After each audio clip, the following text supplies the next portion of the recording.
And we're back with another episode of the Lakers Fast Break podcast. It's Gerald Glassford. Come right back at you here from Lakers Fast Break, Pop Culture Cosmos, where we cover the latest news and trends in pop culture each and every week, twice a week, wherever you get your podcasts, on the latest Pop Culture Cosmos, where we're talking about the legacy of Tron, which is not very good right now because of the failure of Tron Ares. WWE goes AI.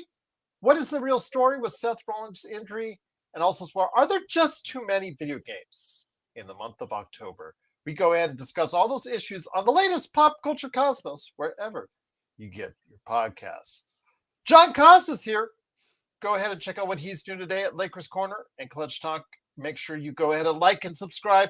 He is our social media guru out there. Nobody knows the social media handles like he does right there for you at Lakers Corner, indeed. Also, just want to give a big shout out to our good friends, the Lakerholics crew. The Lakerholics, of course, hopefully will be by this weekend. They're not happy. Find out how not happy they are when you stop by Lakerholics.com with Laker Tom, Jamie Sweet, Michael Heinrich, L. Rob. Big shout out to those guys as they cover the Lakers as only they can at Lakerholics.com. My good friend at Trip Show Shop, you see him right behind you with some great artwork right there. Canvas art looking good. Luka looking good. The Lakers not so good. Kobe's right there. And you know what, John? He sent me something else in the mail. A little another thing? I got to go ahead and show it right here. On stream? Open it up right now. Okay.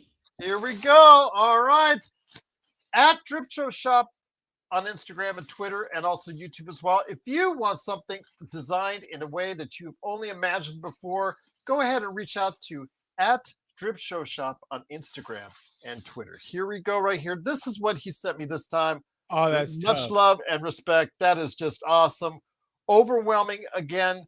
Cannot thank enough Drip Show at Drip Show Shop on Instagram and Twitter. And then, of course, if you do want something designed like this and a pillow, John has a Lakers pillow as well. Go grab that pillow, man. There you go. Right there. Boom. Also as well, hats, t-shirt, canvas art right behind me with Luka and Kobe right there. That's all Drip Show. So if you want something good like that for your holiday season as a gift to a Lakers, Dodgers fan, sports fan, pop culture fan, great gift. Taylor Swift, I'm sure he'll do a Swiftie thing as well. Go ahead and make sure you reach out to my good friend at Drip Show Shop. Big shout out to Drip Show, man. Everything I see, literally my whole setup around here. Him. I got a hat up there. Him. I got so many stuff around here, man. I sleep with this pillow sometimes. Shout out Drip Show, man. Real one. There you go. Shout out indeed. And if you want something good looking like that, or if you have a design, something you've only dreamed of, go ahead and reach out at Drip Show Shop on Instagram and Twitter. Want to make mention tomorrow, I have a special interview I'm going to drop tomorrow for everyone out there for a brand new book that just became available today. It is now on Amazon. I've got it in my hands right here. A Hollywood Ending. The Dreams and Drama of the LeBron Lakers by Yaron Weitzman. I have an interview with the author. I'm going to pop on the channel tomorrow. I hope you get a chance to check it out. This is the book the Lakers don't want you to read, but you, as a Lakers fan, must read. It gets you all the juicy details. I've read quite a bit of it on the digital format, and I just got the hard copy in. I can't wait to go ahead and dive back in once again. Juicy stuff, especially within the last few years. We talked all the time about the Lakers and how they've not been able to do this, how they're cheap and not spending money on that, or this and that behind the scenes. Well, he goes behind the scenes and tells you stuff I didn't even know about, Joe didn't even know about, Empire Jeff didn't even know about, John Costa didn't even know about. So if you want to go ahead and check it out, it is A Hollywood Ending. I'm going to put up the link right there on Amazon. A Hollywood Ending, The Dreams and Drama of the LeBron Lakers by Yaron Weitzman. Go ahead and check out my interview tomorrow, but get this book today. It is really a keeper for you. And if you want to know what's gone on in the past few years behind the scenes in El Segundo, right there for you. that book. Indeed. Gerald, how did you land that interview? That's a great interview. Again, when you have one of the best Lakers channels like you do, my friend, they come at you. These PR codes, they come by, they send those emails, they say, hey, would you like to go ahead? Yes, indeed. Would you like the book? Yes, indeed. And there you go. Absolutely. So my interview with Yaron Weitzman of that book will be available tomorrow for you right there. And please go ahead and support him by getting that book today. If you have a Lakers fan in your life that wants to know exactly everything behind the scenes, pick it up today. Well, it is, of course, the Lakers postgame show, the world famous Lakers postgame show. And if you are a radio station listening to us, I have solicited radio stations from all around the West Coast and here in Las Vegas to go ahead and give us a chance here. If you want something better than what you got in your radio lineup today with all those same old, samey voices that you've got out there, get rid of them. Move them aside. They cost too much. They're nothing. Bring us in there. Bring actual 2025 entertainment. It's only we can bring right here at the Lakers Fast Break Podcast. We talk about anything. NBA, Lakers, Dodgers, Major League Baseball, football. We do it all. Do it all. Do it all. Absolutely. So go ahead. And if you want to hit me up, Lakers Fast Break at yahoo.com. All right. Enough of the pitches out there. Let's get to the not so fun stuff tonight. The started the season tonight at the Crypto.com arena at the second game of a NBC Peacock doubleheader. The first game was won in double overtime by Oklahoma City by 1 point over the Houston Rockets. And the Lakers in the night game at home against the Golden State Warriors without LeBron, without Maxi Kleber, although, your mileage may vary on Maxi Kleber. But no LeBron in the lineup as they faced off against Steph Curry and the Olden State Warriors, as we called them on last night's show. Well, they didn't look so old to us as they repeatedly beat the Lakers time and time again up the court. Transition defense was awful. Half-court defense was at times abysmal. The offense didn't seem to flow very well at all. And the Lakers, despite Luka trying to carry the team with a 43 points, 12 rebound, 9 assist game, 1 assist short of a triple-double. The Lakers just couldn't get it done. They just never got back in the second half. They fell down by, almost 20 points in that third quarter. It looked pretty bleak for a while. Their third quarter woes continue. They tried to make a comeback in the fourth quarter, but it was not meant to be as the Lakers lose by 10, 119-109 to start the season. And here today to discuss today's game. Good man indeed, like I said, it is the man behind Lakers Corner. Please go ahead and follow him on social media. It's our social media guru himself. It is John Costa. John, great to have you here. Looking forward to a good conversation on that, my friend. Legend 350 says he's going to be heading on here in a second and he could easily gloat about his Warriors being the victors today, but he is a classy guy and does not do it. That's why we love Legend on this show, because he does not rub it in our face when the Lakers get humiliated at home in the first game of the season. Your thoughts? Austin struggled at times, especially defensively. This team fouled quite a bit, extensively, sending Butler to the line time and time again. Was it 14 free throws? How many free throws? It was actually 16 of 16 Jimmy Butler was from the free throw line. He feasted for 31 points overall. Stephen Curry had 23 himself, 8 of 8. Those two combined, 24 of 24, which A, means they excelled at the free throw line, and B, the Lakers defense just couldn't stop fouling. Right. And first of all, what's up to everybody? Everybody here in the chat that's saying hi. Very good to see everybody. Lakers freaking basketball is back, man. Couldn't think of a better time. Love it. Thank you, Best League. Appreciate you for giving me the congrats. There you go, Gerald, setting up the pillow just like me. But anyway, let's go ahead and talk about the game though, guys, because the game started real sloppy. Like we started really sloppy. We had, I believe it was like 5 turnovers in the first like 5 minutes, and then the first quarter with like 8 turnovers as a team. We were really sloppy on that end. But and then Austin Reeves ended up, kind of figuring out he wanted that little run. Luka, he was he was carrying the offensive load the entire game, but especially early in that game.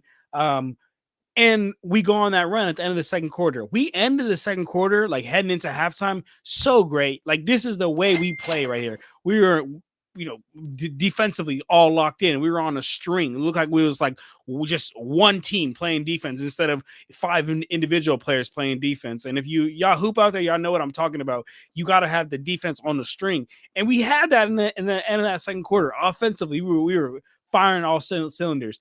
Man, when I tell you, Gerald, where we lost this game was that third quarter, in my opinion. Oh my goodness, man. The start of that third quarter, we just decided to take everything that we did at the beginning of the second quarter. I mean, at the end of the second quarter, and just say, forget it all. Let's do the actual total opposite. Let's stop running an efficient offense. Let's keep getting backdoor cutted. Like, listen, guys, I understand it's Stephen Curry. I understand he's super elite off the ball, but we cannot allow him to get to like 8 to 10 points every game off backdoor cuts. That's not a winning strategy, guys. It's just not a winning strategy. So on that front, the game was even back and forth until that third quarter. When they went on that run in the third quarter, like granted, I know we went on that like 9-0 run in the fourth and brought it back to a 6-point game. The air was just already out of the game, at least for my opinion. Like the air was just out of the game. And then when Curry hit that last 3, the air was really just out of the game, to be honest with you. So, I mean, that's that. I mean, look, like my biggest thing, my biggest takeaway that I'm taking from this game is let's please not have the same third quarter woes that we had last year, because I think that was where we really, honestly got screwed over last year. Was our third quarter woes, because we'd have a good second quarter, have to have a third quarter woe, put ourselves in a hole, have a good fourth quarter, but then we have to give so much in the fourth quarter that we end up losing by 6, 7, or what I'm saying, a little smaller margin. But that's where I'm at with it. Would love to get into some of the other stuff, some of the some of the individual players. But what about you, Gerald? Like, where's your thoughts on all this? Let me see what the chat's talking about here. First up, big shout out to the chat, awesome chat, and also our mods. Truly appreciate our mods. Some of the greatest mods in all of the internet are right here at the Lakers Fast Break. Truly appreciate it. Big shout out to Gustavo for subscribing. Welcome for being part of the Lakers Fast Break family. Cannot thank you enough for doing so. No Joker, I'll start off with him. Put a $10 super chat. Thank you, my friend. A comedy of errors. We need someone to punish the paint.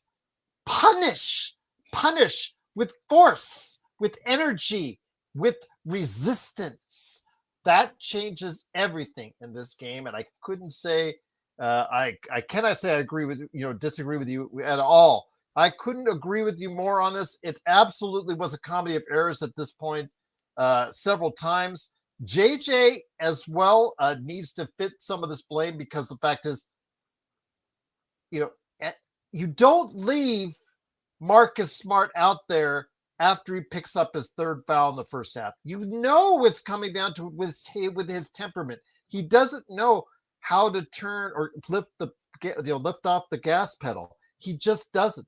Getting his fourth foul was costly. Then getting Reeves his fifth foul in that third quarter was also another issue that JJ needs to prevent. He needs to understand that you cannot have these guys get into foul trouble that deep into foul trouble that's so early when you need them later in the game. He needs to figure out a better rotation with guys coming off the bench that can help give you some kind of force.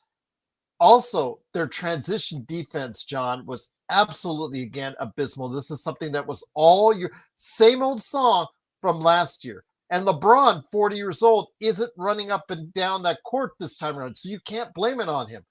The Golden State Warriors were hustling. Their 35, 40-year-old guys were hustling more than the Lakers, which is absolutely embarrassing. Their defense and recovery, they're not communicating at all. It was absolutely disappointing to see that. And I know that a lot is going to be put on Austin for his defensive issues, especially because so much money is riding on the line for him. He did make up a little bit in the fourth quarter. His game totaled out. It looks better on the scoreboard than it was as a total collective whole. 9 of 16, 1 of 5 from 3, 26 points overall, and 9 assists. I mean, it looks good on the scoreboard, but there was some really red flags that are concerned to us. Jared Vanderbilt, my friend, and again, we stress this. We are not on Vando Hill, John. Not Costa. at all. Not at all. And no joker. I got nothing but love for you, my friend. And I know you're a big Vando fan, but he has to be something of at least I guess something they have to at least be somewhat concerned about on the offensive end. And today he was absolutely done. Catching the ball was an issue. No joker. Catching the ball was an issue for him. And if he's not going to be able to do anything for you offensively, he has to be the lock-down guy on defensively to be able to guard Steph or rotate over on Butler. And today, it wasn't happening. They were, as a defensive total, John, they, again, could not defend without fouling. Butler and Curry were drawing fouls left and right. And that's just a disaster for a team like Golden State, or if they play Oklahoma City, or if they play a team with a seasoned veteran that knows the tricks to get himself to the line. Yeah, I mean, honestly, Jimmy and Curry, there was a point out there, to your point, Gerald, about being like the seasoned vets and knowing how to get to the line. There was a point where they were just doing work, to be honest with you, and just simply manipulating the game, having your hand in the right place, and just getting to the line. But one thing I want to touch on real quick is DeAndre Ayton, because I mean I see a lot of people going off on him, and this is even something that I said during the playback, because I do a playback here on for Lakers Corner as well, and I was talking about look, DeAndre Ayton didn't have the best game, didn't really clean the boards like how we would want. He only had 6 rebounds, 10 points, but I think at least, and this is where I am here with DeAndre Ayton, when he's coming into this team, I wasn't thinking of all right, cool, we're gonna have somebody that can be that traditional big man, back people down and come down in post and be like that, paint thrasher. I thought, cool, he provides us more than what Jackson Hayes provided us with that, but I don't think that's why he's coming into this team. I think he's coming into this team for his role next to Luka Doncic, for that rim running that he's gonna be doing, next to Luka, and kind of protecting the rim. He didn't protect the rim as much this game, but we've seen him do it in preseasons. We've seen him do it in past seasons. I do believe that he can do that.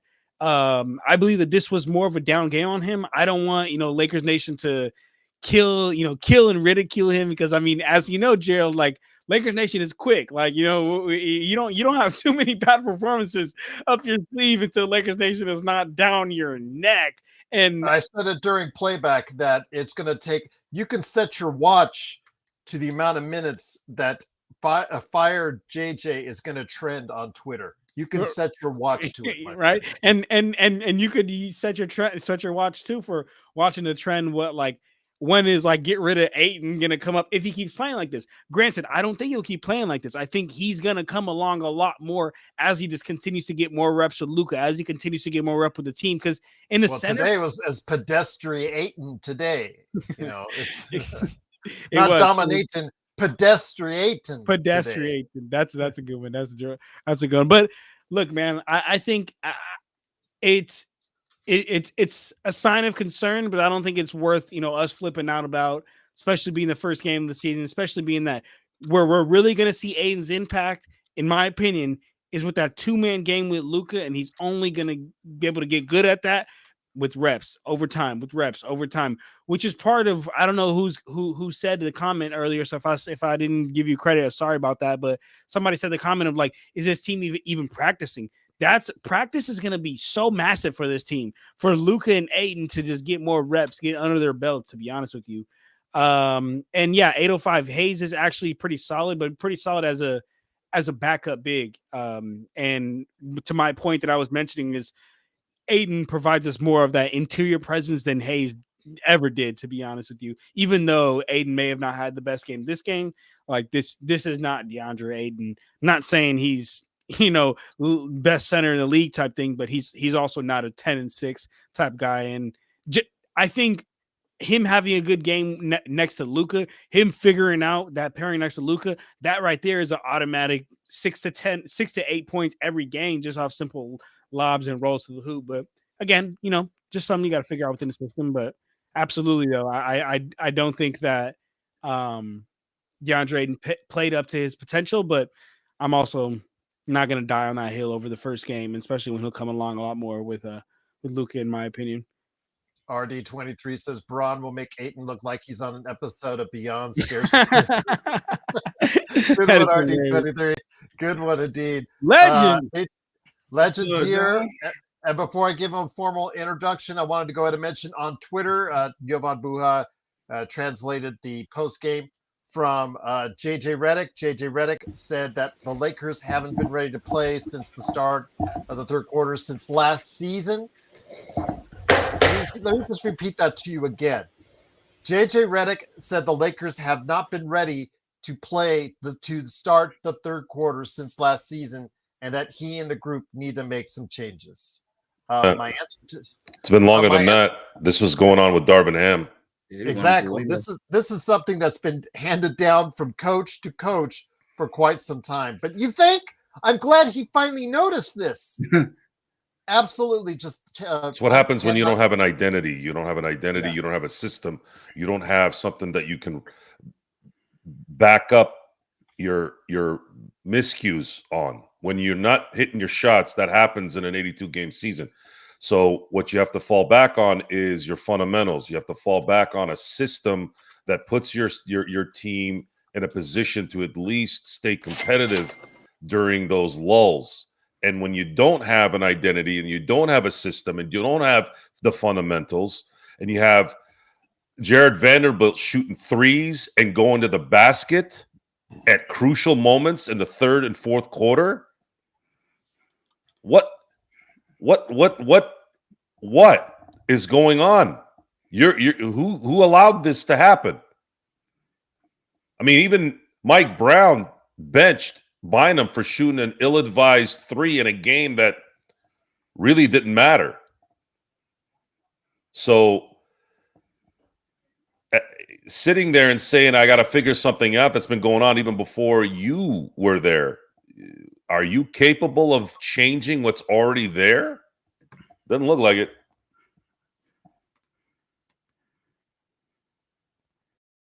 I think you're on mute, Gerald. You're on mute, Gerald. That is Joe Soro, a.k.a. Mr. Simblades, simblades.com. Go ahead and make sure if you want your lawn transformed into something much more magical than it is today, go ahead and reach out to Simblades, simblades.com. That was Joe Soro. I cannot say I disagree with him as well. Also here today, a good man indeed. It is, of course, the man behind I Got Next Sports Media. It is the legend himself. Great to have you here. Before we get into your commentary, my friend, and again, I love the fact that you come on, you're a Golden State fan, but you do not rub it in our face. You do not gloat. You were just absolutely just nothing but class all the way. And that's why we love having you on the show, my friend, whether it's win or lose. And I just cannot stand, thank you enough for being here, my friend. But let's go ahead and get to comment really by No Joker. Appreciate again the super chat. He said Braun would have muscled his way into 20 points and put some brothers on the floor, and it would have been a little bit more forceful. He would have gotten angry. He looked. Sorry, I'm sorry. Joe's reaction was hilarious. Yeah, that was his comment. So I'm just gonna. Whose comment? From No Joker. Oh, some brothers. Yeah, repeating it was yes. The good hilarious. Yes, that was hey, it's super chat. He paid for it, so Joe was like, it is. Exactly verbatim from what he said. And I know you guys took humor in that. As soon as I said it, I know I was going to pay for it. That's all I'll say on that. But Legend, again, great to have you here. Braun, yes, he was looking very dapper tonight, very stoic at times.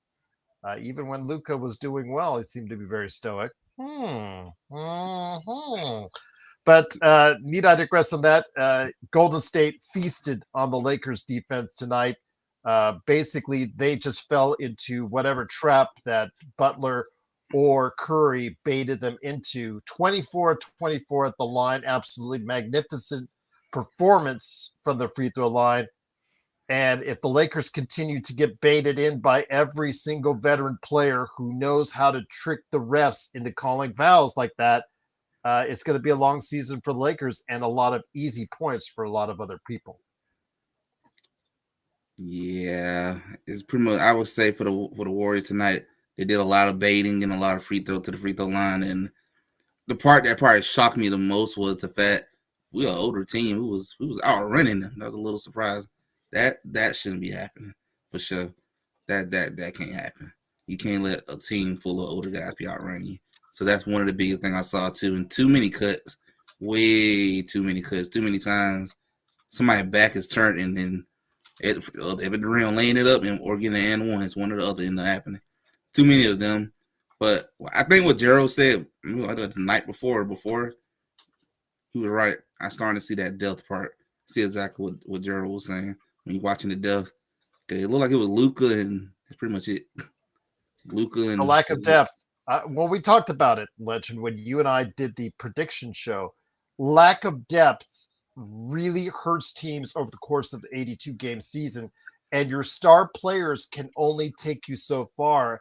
Once Luka was out of the game or once the ball was not in Luka's hands, Legend, it seemed like the Lakers really were at a loss on how to create points in the offense, Legend. And that's something JJ gonna have to figure out how to get the best out of the rest of them because you can't have Luka doing everything. You just can't. It's not gonna work. You're not gonna win many games doing it that way. You need Austin Reeves to play like somebody who won $100+ million. You want to start playing like it. That's what you're aiming for. Because what he did tonight, that ain't gonna cut it. That's just not gonna cut it. You need more from Aiden. You need more from everybody on the bench. You need more from Rui. You just need the rest of them to step up. Just step up. We're not asking you to go 20 points. Just every one of them can just do 10 points each, and that adds up a lot. Just give 10 at least and a good effort on defense. But you can't have Luka go out here and give you about a triple-double and give you a 40-piece triple-double and you just go, there's no competition. You can't do that. And I saw how Brown was looking too inside. Brown looked like he wasn't too happy. Man, you saw that? Brown was just very stoic. Just sitting there like shades. He's cooking something on the side. So. Cooking up a trade or cooking up something. With the shades. Yep. It's like, okay, all right. If only well, I won't go into that one. But Hernan, I got you covered on why would LeBron be looking like that? The reason why they're in this shithole is because of him. He's part of it. Him and Rob and his best friend JJ Redick. What do you mean look? Look at what? Go look in bring a mirror. I'll come bring a mirror if he wants to look. Here, this is who it is right here. This is one of the problems. JJ is one of the problems. Y'all needed talent, and then you went and drafted some guy that had no business being in the NBA. Whose fault is that? Who? Mike Brown? Frank Vogel? The one decent coach you guys had in the last 80 years, you treated him like shit. And that guy won you a title. I talked about this earlier today. I'm a parent, right? I have kids. They're going to school. I'm sitting here listening to these teachers and these parents, and I'm like, these parents are complete trash. They blame everything on school and the teachers and how they're not helping their kids. I'm like, stupid ass, why don't you start doing some shit for your own kids? How come my kids aren't having these problems? How come they're learning? Oh, that's why, because there's this entitled asshole over here that keeps yapping who has some money, has some pull, and it jacks up everything. I'm putting a comparison to all of our lives because we don't know what it is. Here's why I do that. And here's why I do that. Because I am fucking sick and tired of hearing about, oh, you don't know what the life of an athlete is. Okay, so I'm putting some comparisons in this so you see the difference. Most of us have families and kids, right? And you don't even need to go there. Maybe you're a single person who's deals with people at work who are entitled. Everybody has this issue, even family members, right? It's the same shit. It's just the sport. So LeBron looking left like he ain't the fucking problem is hilarious to me. Until that 52 million is off the books, this team can't do shit. And all these guys are yapping about, oh, we got to wait. We got to make sure we don't lose Austin Reeves. We don't lose Austin Reeves. For what? To pay him $40 million a year? To do what? What is Reeves? And this is not a slight to him. He is exhausted every ounce of talent out of that body. Congratulations, Austin. You did great. You've done great. But I'm talking about winning championships. I'm not sitting here worried about Austin Reeves getting his. Austin Reeves getting his means we're getting nothing. He cannot be the second highest paid player on this team. He cannot be the second best player on this team. How many times do we have to say it? How many times? It's one game. Watch. You're going to start hearing this after the show. It's just one game. It's just one game. What did you see in the third quarter today? The same shit we've been watching for 5 years. 5 seasons, sorry. Stop lying to yourselves. This team needs its entire colon cleansed. Like in the Nutty Professor. Remember, I'm thinking about getting my colon cleansed thoroughly. This colon needs to be cleansed thoroughly. By the way, Eddie Murphy became the GOAT after that movie for me. Old scene with the clumps. Yeah. I couldn't after that. It was like Christoph Waltz in the Inglourious Basterds. I walked out of the theater. I was like, this guy right here, there's no one. Martin could have been the same, maybe in the same realm, but Eddie Murphy's the GOAT. And anyways, so the thing is, we have 9 months. We as Laker fans, we have 9 months to try to enjoy this season as much as we can. Enjoy the Luka show because Luka makes it look easy, man. Real shit. He really does. Real And shit. Austin played his ass off. I liked the tenacity from Marcus Smart. When they were kind of reeling a little bit, he was playing Bulldog, Rottweiler things. And everybody's sitting there like, why is he doing this? Because that's the soft bitches that Laker fans have turned into, right? They're just, No, that's what we needed. We needed somebody to put some life into this team. When was the last time we had that? Rondo, when Rondo was there. So, but Joe, you cannot keep him out there in the first half when he's got 3 fouls. He's doing his best at this point. Honestly, that's like what I was gonna say. I was gonna say is in a sense of like, you cannot control how the refs are gonna ref the game, but you as a coach and as a player, you can control how your player plays. So if you're like, look, like this game, you got 4 fouls at halftime. Damn, like that's unfortunate. But you know what? You were doing all the right stuff. You just got called for all those fouls. If we get it, if come Minnesota, the refs are hold that whistle a little bit more. Now they don't swallow it. You're still giving me that same great defensive intensity. You're just not getting as many fouls because it's all like, based on the refs. So like, honestly, if I'm JJ Redick, I'm like Marcus Smart. I know you got a lot of fouls on you today. Try to be careful with that, but don't give me any less energy. Like, continue to give me that defensive energy, especially because, to Joe's point, I think we really need it as well. Because one thing I know for sure is in basketball, like when you see someone on the court with you do something and you're like, damn, like that shit, I need to do that too. I need to step my game up. So that's where I'm at with that. But go ahead, Legend. I know you were gonna say something. Nah, so I agree the same thing. You just don't know what a ref is gonna call. I mean, you just gonna have to play through it. Sometimes you got a good ref, sometimes you got a crappy ref. It just happens. But like Joe said, I ain't gonna lie. I would have let Austin Reed walk in and just trade him and be done. I'm never gonna trade him. I'm not gonna pay him that much. Heck no. He cannot be your second highest paid player, and he don't need to be your second best player. That ain't the move. That just ain't. You want to get paid, go to Utah, so you can shoot all you want, make all you want. Yeah. Robert Wheeler put in there, John Joe. Here we go. Did you all expect the Lakers to beat Golden State without LeBron? Yes. I didn't think the Lakers would win because the Warriors, I feel, are the second best in the West, only behind. Wow, second No, best in no, the no, West. I don't. I almost spit what I'm drinking now. God, No. damn. Look, I'll say this: I don't feel that way, with all Wow. due respect to Legend. But Kevin Pelton from ESPN, who's digs deep into the nerddom as far as the numbers are concerned, and the numbers spit out that the Warriors, with their current roster, may actually get out of the West in his estimation, according to numbers. So you're not the only one that feels like that. But Robert, yes, we felt that the Lakers needed to start winning, and they just start winning now without LeBron, because we're not here to wait for LeBron. We're here to win games. And so, Joe and John, the question was fielded to you by Robert Wheeler. Joe, do you want to go, Joe, or do you want me to go? this game was competitive until the dreaded third quarter Laker shit stain that they seem to always lather themselves with. And at some point, you're either capable of changing or you're not.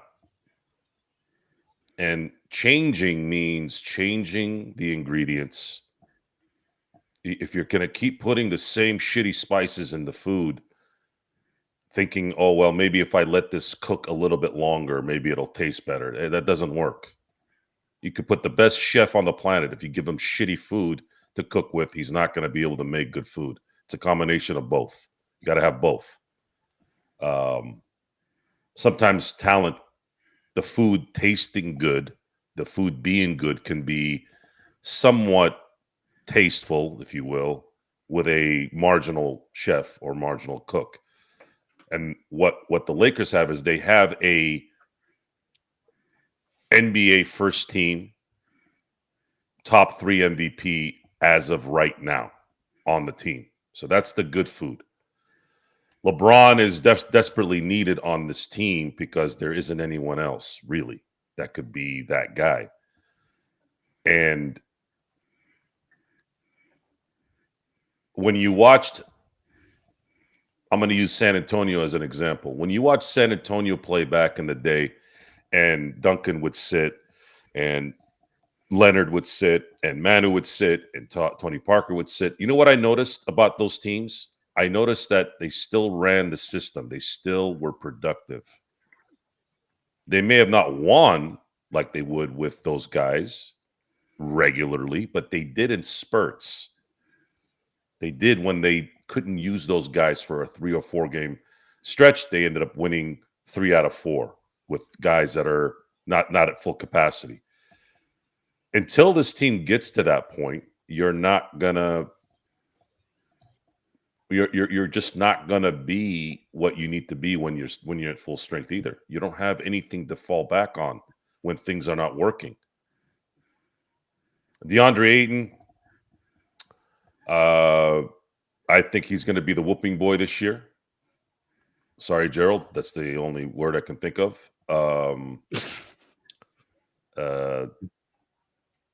He is expected to be this all-star center, and I'm trying to get my brain around the fact that in the NBA, when a guy is let go for nothing, that's not an accident. That especially at 26, that's a problem usually. If he can get through it and become productive and useful, great. But guys at 26 are not supposed to just be picked up for free, generally. That's not a good sign at the beginning of things. Marcus Smart has a little bit more room in that there was maybe an issue of a debilitating injury, a chronic injury. Also, the fact that he probably asked Washington to let him go. That probably played a part too, which happens in sports. Sometimes they're just like, look, Can you do me a favor and just let me go? I want to go play I want to compete. And sometimes teams will oblige. So the identity of this team is still unknown, other than it's going to be Luka playing 30, 10, and 9. It's exactly those numbers happened tonight, by the way. He's a 30, 10, and 9 player all year. That's penciled in. And then you'll have Rui doing what Rui does. He'll make you want to jump for joy for about 10 minutes in the game during the game, and then you'll wonder what the hell was going on in the fourth quarter when you couldn't guard Draymond Green. Guys, Draymond Green is known as the triple single right now in his career. That's where he is. The fact that you're letting this guy do what he's doing is an embarrassment, especially with you guys being in your mid-20s and you're not able to handle this. That's unacceptable. And then LaRavia looked like the game was too big. You didn't get a chance to see Connect in there, really. Gabe didn't bring what he brought from preseason. I thought maybe he would have been making some shots. Maybe he had a little bit of momentum from that. That didn't happen. You had Reeves doing what he did, Rui doing what he did, DeAndre Ayton coming up lame. You had Jackson Hayes doing what he does usually, which is hustle and make a couple of good dunks at the rim. But that's it with him. And then, last but not least,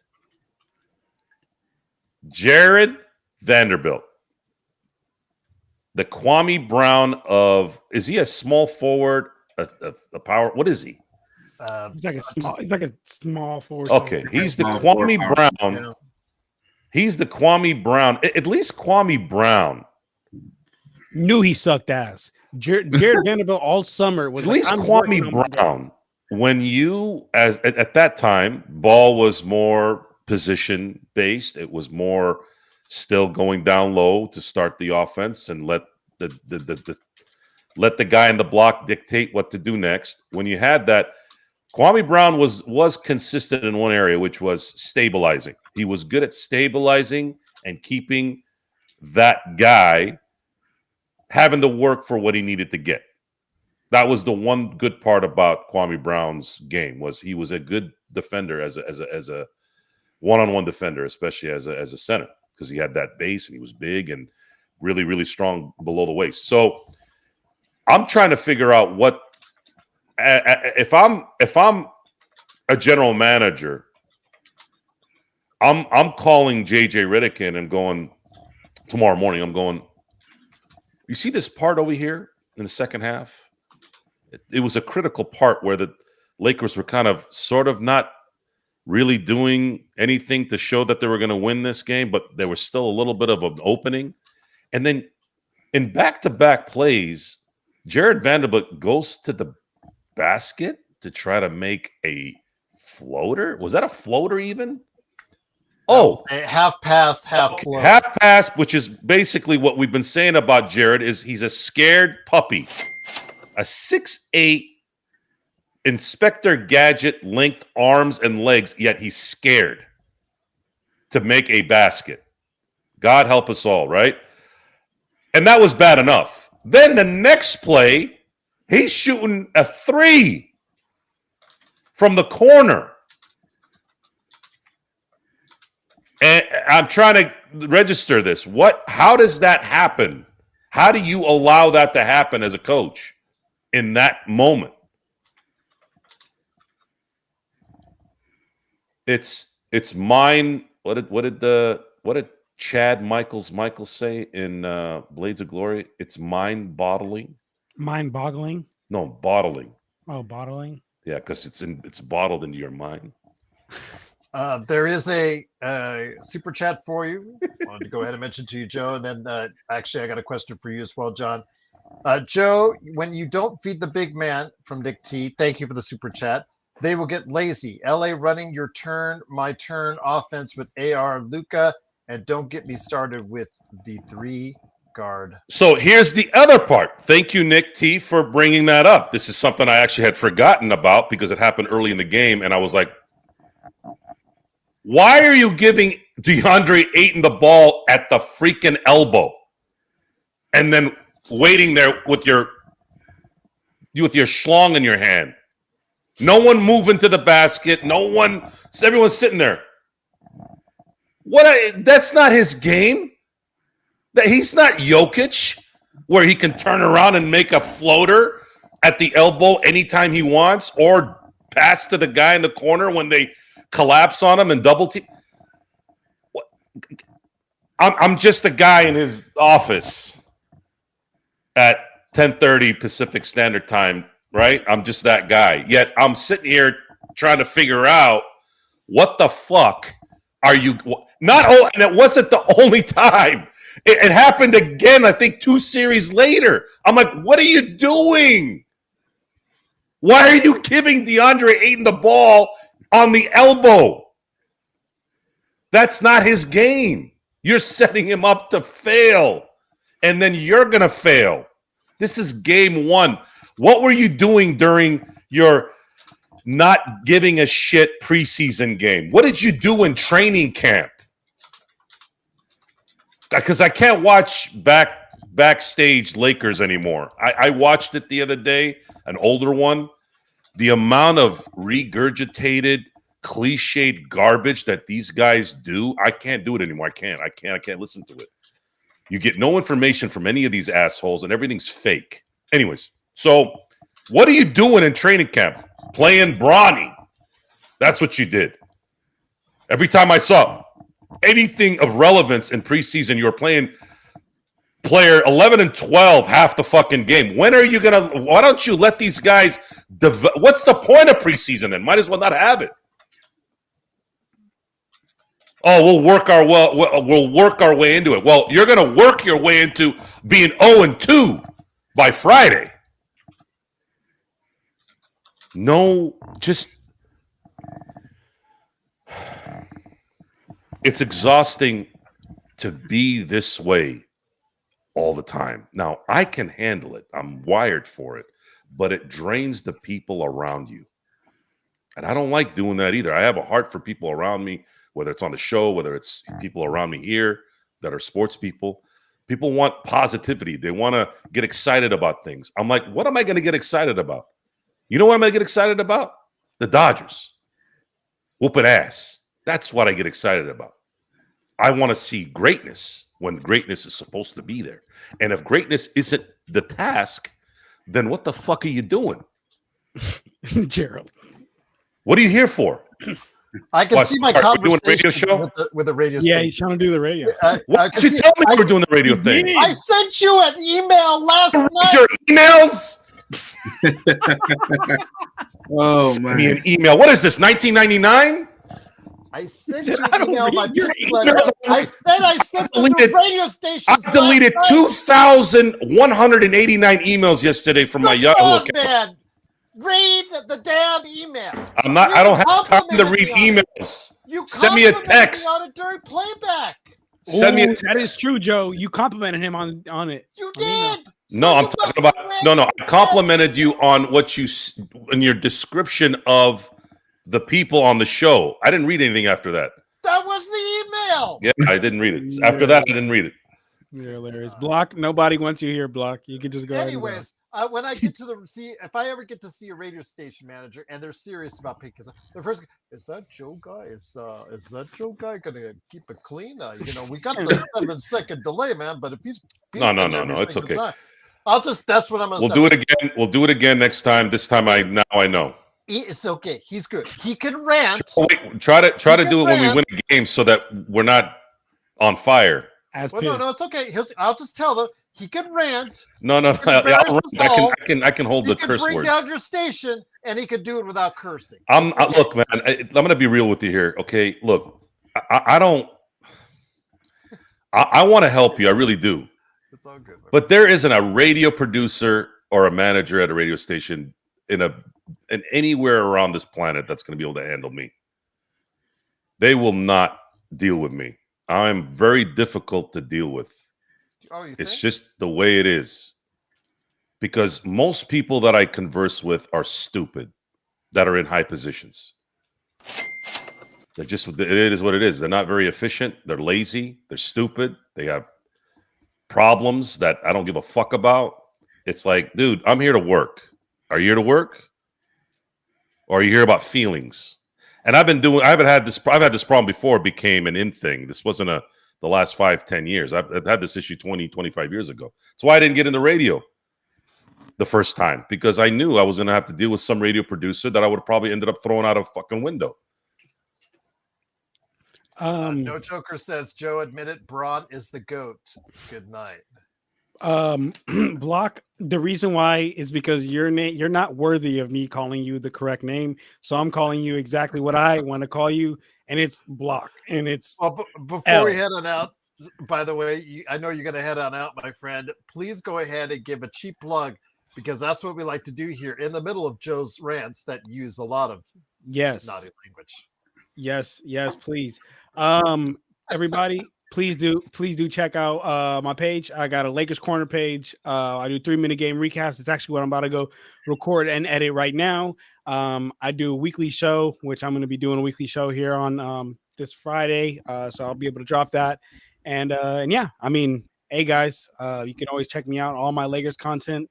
YouTube is Lakers Corner. Instagram, I'm almost at 7,000 followers. So help me get there. It's Lakers_Corner_. TikTok, Lakers Corner 24, and Twitter is the Lakers Corner. But anyway, I appreciate all you guys letting me be here. Joe, Legend, Gerald, great to see you boys, and I will see you boys on Friday. Check out my channel. Appreciate everybody. See ya, my friend. All the best. All right, John. And congratulations again on being a now soon to be married man, because she said yes. So that'd be great indeed. I hope we're invited to the wedding. That'd be terrible if he dissed us on that as well. No. Should ask him for some advice. I gotta do the same thing. There you go. Nice. I'll get him in touch with you, Legend. I'll get him in touch with you. I'll just say this. I hope he doesn't diss us on the wedding like he dissed me when I was there in San Francisco. We're looking for him. So that's all I'll say. We'll leave it at that. But Nibel had a question from way back when, before Joe's rant started. And I wanted to go ahead and ask you on this. I wanted to ask John too as well, but where do you put the blame pie when you see this organization come out this season like they did, and you are not in that Lakers fan bubble, which actually provides a pretty astute way of seeing things when you can see it, just like you would ask me about the Golden State Warriors, how as a non-Golden State Warriors fan perceive their situation, or the Atlanta Hawks. Where do you, if you're cutting up a blame pie, how do you cut it right now as far as how the Lakers, what you saw tonight from a coaching standpoint, general manager, organization, roster, player, where do you put the blame pie? How do you cut up those slices? I'm going to start off with exactly what Joe said a little while ago. It starts off with LeBron first to me. The fact that you have a roster spot taken up by someone who shouldn't really be in the NBA right now. That spot could have went to somebody who really could actually help you. Then you got his $50 million just sitting there and taking up a lot of money right now. Then now I'll go out to the others on the team and just not stepping up. And Austin Reed just got to get better. You gotta step up and give at least a little bit of something, be a third option at least, or a 6-man role, which I really think would be best at. And then I'll go from the role players to I gotta look at the front office. You put the team together. That's on you. You knew what you needed. You went out there and you didn't go all in. So, I mean, it's just kind of what you asked for at that point. So I would start off with Bron first. Then I go towards the role players, and then I go towards Rob and Jenny. I won't really get too much on JJ because this is his second year. So I'm not really going to go too heavy on him. But we're going to see what he made of going in the year two. See how he learned a little bit from the first year and learn from what he did in the playoff and see how much he has grown and learned over the summer. But I think that's where it started off on. Braun, that front office, I think it's more so with them. But to me, LeBron got to take the most stuff. You got your son taking a roster spot that could have went to somebody right now. I mean, there's stuff like that you just think about, but what could have been happening if you'd done something differently. I know that you just answered Hernan's question. Is there a timetable on the Guggenheim so when they take over? No, there's no official word as of yet. Of course, the league has to ratify it. The owners have to come together. They were just together in, I believe, September. And I don't know why they couldn't do it then. but they took care of the Boston Celtics, and I know that they had already come to an agreement quite a bit earlier. So I don't understand why they couldn't take care of the Lakers at the same time as well. But we will have to wait to see when that magical day comes. And Joe, I will say it will not come too soon because this organization comes out this season, and it really looks like there's a lot of issues. And I feel like Luka is standing next to the dam. You know the old parable, Joe, where he looks like he's trying to plug in the dikes. He's trying to put the finger to plug those holes in the dam as it's starting to leak. And he doesn't have enough fingers and toes to plug all those holes because there's so many holes that the Lakers organization has from top to bottom right now. I'm gonna say that there's been discussion behind the scenes where there's an understanding that there's going to be a small little lull here this year just because of circumstances. It's not anything that Luka wanted. He thought he was going to be in Dallas for at least the majority, if not all of his career, the part of his career that mattered. That changed. And he's probably in that mode still. Well, I'm still trying to transition into this new lifestyle and this new way of starting my career in a different path. Now, there are worse places to be as a superstar than the Lakers, right? I mean, I don't think there's a better place for a basketball player to be in his prime and be as good as he is than the LA Lakers. It's like being a Yankee. It's like being playing for Real Madrid, playing for Manchester United. These are the pillars of their sports and their leagues. He has to just wait until this season's over. Then, by the end of this year, the Guggenheims will have eventually taken over. Contracts will be done. And now you can really start figuring out what you are going to put together to help Luka become, in my view, a 3 to 4 time MVP before it's all said and done. There's no reason why he shouldn't be sitting on 3 or 4 MVPs when he's during his career, at the end of his career, like Jokic. And that's 100% how this has to be looked at, and it will. The Guggenheims and Mark Walter are 4 wins away from, in my view, having the greatest Dodger era ever. Mind you, this team has been around for 141 years. This team had Duke Snyder. They had Sandy Koufax. They had Oral Hershiser. They had Kirk Gibson. They've had Mike Piazza. This is a legendary franchise. Only, in my view, you can argue St. Louis is in there as well, but really it's second to the Yankees. The Yankees are number 1. They're going to be number 1 for a very long time. But by the end of this century, there's a big chance that the Dodgers may be the Yankees of the 21st century, like the Yankees were the number 1 team in the 20th century.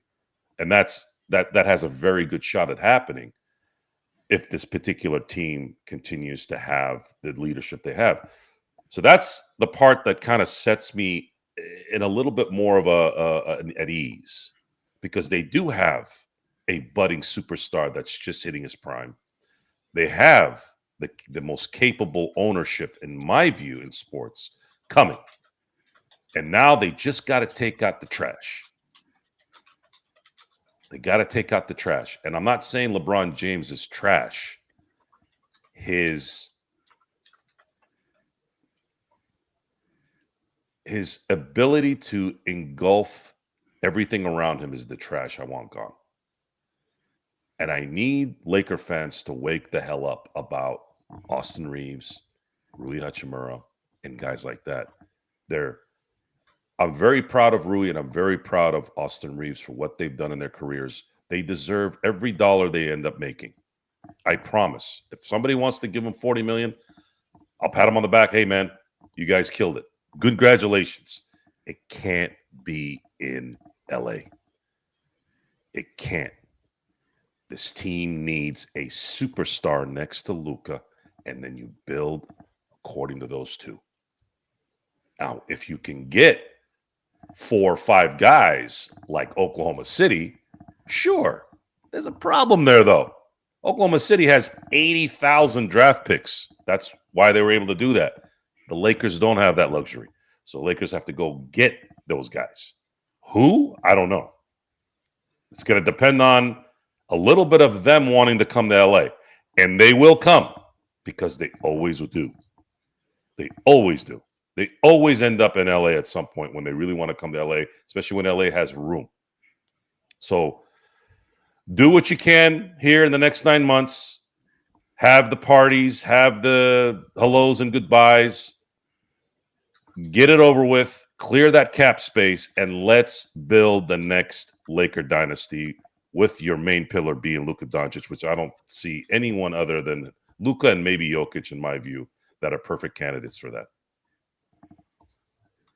Once again, it is the Lakers Fast Break. It is the legend, along with Joe Soro and me, Gerald Glassford. Thanks again for watching this thing. Please like and subscribe if you want to become a member today and get the pre-recorded videos that I put out, like I did for my entire list of NBA team previews. You get that early.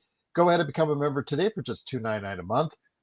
The Lakers lose 119-109. Legend, I want to bring it back to you. There were times where Golden State looked like they had things put away in that second half, but allowed the Lakers to get back to the point where I think they cut it down to as close to 5 or 6. Not 5 if or I'm 6. not, yeah. What some of the things that may be of concern to you moving forward that you saw?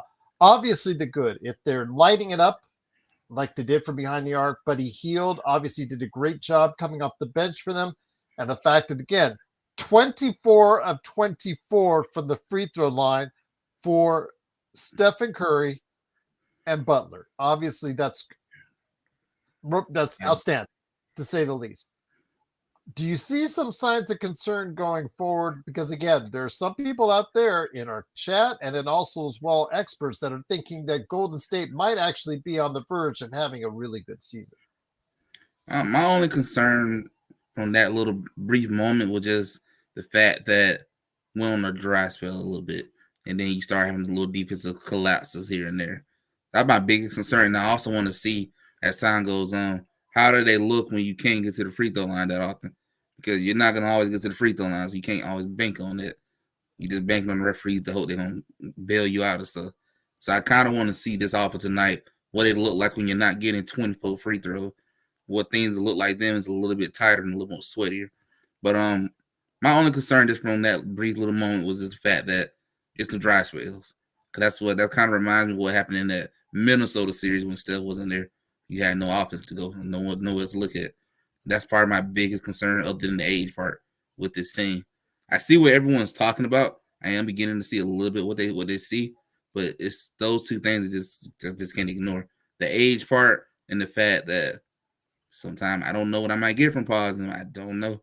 Will Jonathan Kuminga still continue to put up the numbers, or is he going to get put in the doghouse or something? I don't know.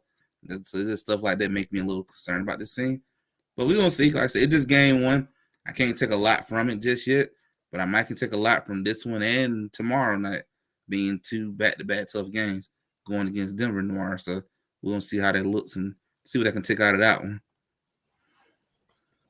Joe, James Hex is in the chat, said JJ is the wrong coach for the Lakers. He needs to go. There was zero ball movement on the offense. I know that Magic Man, during the course of our playback.tv/Lakers Fast Break live showing of the game. And thank you for everyone who is on. I'm going to give it a try again with the simulcast. I'm going to go see how far it can go before I get no worries, my friend. Legend. I got Next Sports Media. Anything coming up before I go ahead and send you on out, my friend? I'm probably going to do like a quick little live stream tomorrow before the Warriors play, just to talk about how they did tonight and then talk about what they getting ready to face tomorrow going against Denver, and probably what I'm going to mostly do when I get off work tomorrow was. Sounds good, my friend. Once again, it is Legend from I Got Next Sports Media. He's on the East Coast, so my friend, it is late for you. Truly appreciate you staying on late with us. And remember, you're always welcome right here at the Lakers Fast Break. I appreciate it, fellas. Y'all have a good rest of the show. You too as well, my friend. So, Joe, I want to get it back to you. JJ, according to James Hex, and I can't say I disagree with him. Obviously, the ball did not move around as well as I would have liked to have seen. I know that Magic Man, during the course of our playback, he mentioned how the pace was something that he was very unhappy with. The Lakers not trying to find ways to up the pace. I know that that's been an issue with Luka, even with Dallas, is where he likes to take it at his own pace. Let me ask you this: a lot of that could be instruction from JJ. It may not be, but at what point do you start looking at this coach and saying, "Hey, maybe something is not matching up as well as we would like when it concerns JJ"? Comments or otherwise that he seems to continually make that gets him in hot water. There's a really good line in Roadhouse, the real one in '89, not the monstrosity that Jake Gyllenhaal did a few years back. There's actually a thought that they might be doing a sequel. That's scary. Sorry. Okay. I had to tell you that one. Sequel to a shitty movie? That's weird. There's a scene where he cleans house, and Terry Funk, the character that Terry Funk plays, gets fired, and Dalton goes, "You don't have the right temperament for the trade." I mean, the lines in that movie were resonated so much. Imagine I'm 11 years old, and I didn't know my ear from my ass when I was 11, but those things resonated long enough to where when I did connect things as life and life experiences came together, I identified with those lines and those discussions. JJ Redick doesn't have the temperament for the job, and it started in June. I wasn't upset about his work last year. I wasn't. I wasn't even upset when he played the entire starting lineup the second half. Wasn't upset. When I heard him say Bronny James rotational player, that's when the wall fell. I'm like, what? Did I really hear that? I rewounded it and I heard it again. I rewounded it. I heard it again. I'm like, you're not coaching this team. You're massaging it for something. And if a coach isn't going to coach, if he's not going to demand the respect of the game, not the player, then you're useless. So JJ Redick is slowly going the wrong way. And soon it's going to be very fast. And then I don't know what coach out there is going to reinvigorate this thing. I have no idea. I don't even know if NBA coaches are really allowed to coach anymore. Very similar to baseball in a lot of ways. Are they really coaching? Does Eric Spoelstra really coach the Heat? I don't know. I don't know. I don't know what a great coach is anymore. I don't think they're allowed to exist anymore. But we know when they're bad. He didn't implement one thing this offseason. I didn't see anything change in game one. And I don't know if I'm getting ahead of this. I don't know. Are they going to be better in 20 games? Are they going to use the excuse that LeBron's not there? Because that's what they're going to do. It's a society of excuses, more so than ever before. They didn't lose this game tonight because LeBron didn't play. And the Golden State Warriors, with all due respect to Legend, I would have said this. I didn't know he was going to leave. I was going to go in on the Warriors. Warriors are not that good of a team. Kuminga is not a consistent player. Jimmy Butler is not going to play like that for an 82-game season. We all know this. He's going to not play at least 20 games this year. And Steph, he is declining. He is declining. So who else? Buddy Hield's going to hit threes all year? Probably not. Gary Payton Jr., he'll have a couple blocks here and there, and that's it. The Lakers made the Warriors look very, very, very good tonight. And they still almost came back and won the game. But it's made with fake comebacks, shitty third quarters, bad fundamentals, missed free throws. Where have we heard this before and where have we seen this before? We've been watching this for 5 NBA seasons straight. We've seen these issues. So what are you going to tell us next? We have to change the drapes in Jeannie's office. What is it? I don't know. I'm seeing what I'm seeing, and I'm seeing the same shit again out of the gate. All that summer, all that shit that you had all that time to maybe put something there that gave us a little bit of hope. Hey, man, I really like how they were running this pick and roll over here. I really like how they went. We said this already. We needed this team to run. You have young. The advantage you have with this team is they're young. LeBron is not in there. LeBron can't run back and forth anymore. It's over on that, right? You have young guys now. Run the break. Get some easy baskets for DeAndre Ayton. Who was it on the chat that said when you don't feed the big man, he gets lazy? Very true. That never, ever goes away, by the way. That never, ever is not true, even in a league where the big man is not as important. Feed DeAndre Ayton on some fast breaks, and he'll go back and play defense. Oh, maybe if he's a half a foot away from the rim, maybe you can, Luka's capable of doing this, right? He's talented enough. Get on the break and see if Jared can dunk the ball when he has a nice clear path that's a half a foot away from the rim. Is that too much to ask, Gerald? Nope, not at all. Leak out. Maybe LaRavia on the corner on a fast break. Maybe Gabe Vincent on a fast break. I don't know. I'm pulling at straws here. But this team needed to run tonight, not sit and do their half-court bullshit like every other damn year, like the Byron Scott offense. I mean, JJ Redick is coaching like fast break points. Byron Scott is JJ Redick is coaching like Byron Scott. There's nothing there. There's no substance. The only reason why Byron Scott became what he became, and I like Byron. Again, he's a Laker. He's a Laker legend. Great. But Jason Kidd was the coach when he was in New Jersey. He was really the coach. Also got a weird YouTube channel name. Byron Scott's Fast Break.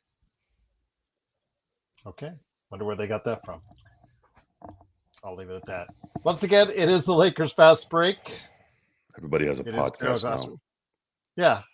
Well, he's been doing it now for a little while, but I got the Fast Break first, but I'll leave it at that. But Trayvon, a little bit of rapid fire, my friend. Trayvon's asking you, Joe, worst loss, Lakers or Steelers last week?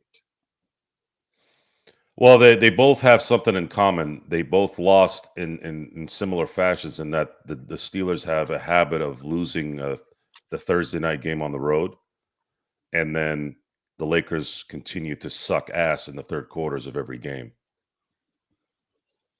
Okay. Worst loss, the Steelers and the Lakers have a similar issue. And it's leadership at the head coaching position. RD23 says, Senior Sorrel, do you think Braun's master plan is to get Bryce drafted as well? Then I don't give a shit about LeBron and his sons. Fuck his sons and him with all that shit. I'm fucking done with it. I can't do it anymore. I don't give a fuck about those guys. I don't care. I want LeBron and all that shit gone in 9 months. I've had it. They're in this shithole because of shit like that, by the way. Alfred it's an Esmond, absolute shout out. it's a joke. It's an absolute joke. They turned this into a high school setup where the booster father made the coach and made the team pick his son. It's just disgusting to me. Big shout out to Alfred Esmond at Alfred Esmond on Twitter. Really, truly appreciate his insight into Orlando Magic, who are looking to really do some good things this year. So, best of luck to the Orlando Magic, and best of luck, continued success to you, Alfred, especially in all your journalistic endeavors. And you know you're always welcome back here on the Lakers Fast Break as well, my friend. Nibel says, Gerald, did I watch OKC versus Houston? Yes, it was an amazing game. I do want to put the pretext that Williams was out of the lineup tonight for OKC, but and Houston had Van Vliet out. But I will tell you this right now. Laugh anyone out there, laugh all you want at Amen Thompson right now for the fact he couldn't hit the broadside of a barn on his threes. But that day will come where he will be a superstar.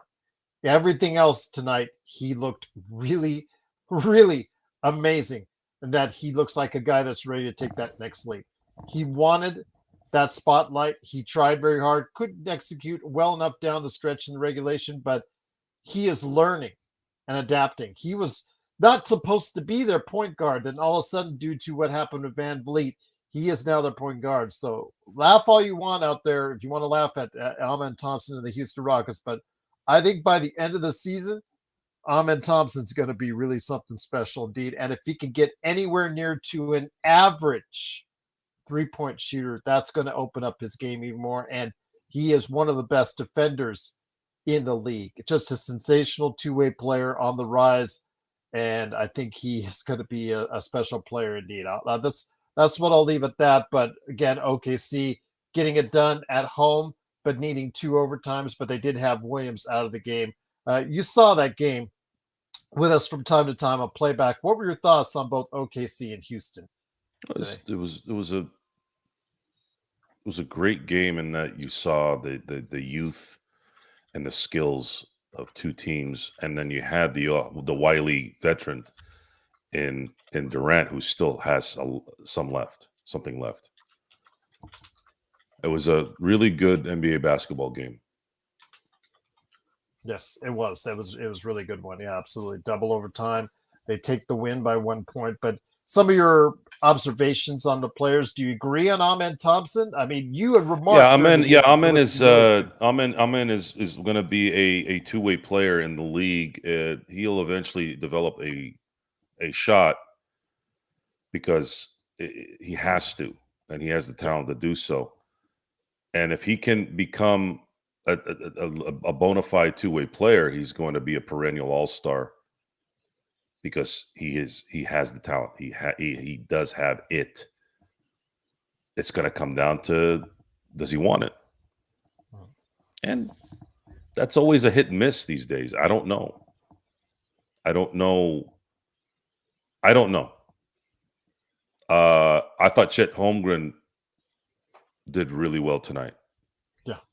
I saw a change, and he had discussed it in the post-game show about how last year was a frustrating year for him because of injuries, and sounded like he had issues too beyond that from just his demeanor during the interview. But it came out in the end positive because his team won the championship, and I'm looking forward to seeing, because I was kind of down on him a little bit, and I get down on guys that are not healthy.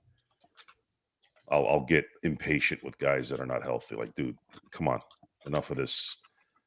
When are you going to get your shit together to where you're playing? I mean, it's not like you're 400 pounds, like you're this lanky basketball player. You should be jumping around and like a gazelle and being available. But anyways, I think Chet had missed a shot or a free throw the first half, right? Uh-huh. So Chet stays healthy, he is going to be the second star on that team. He's going there, and if that happens, it's Oklahoma City has a very good chance at running. Williams is a really good player, though. Let's not. And they have a wild card in their pocket too. If they come up lame at the end of the year, let's say they lose in the finals. Let's just say they lose in the finals.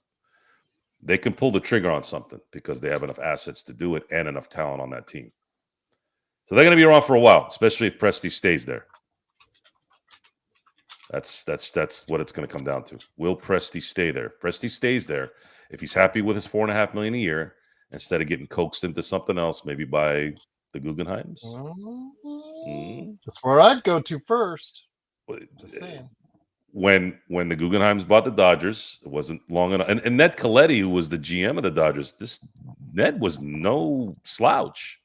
It's not Rob Pelinka. Like Colletti he drafted Will Smith. He got Clayton Kershaw. He was a damn good GM.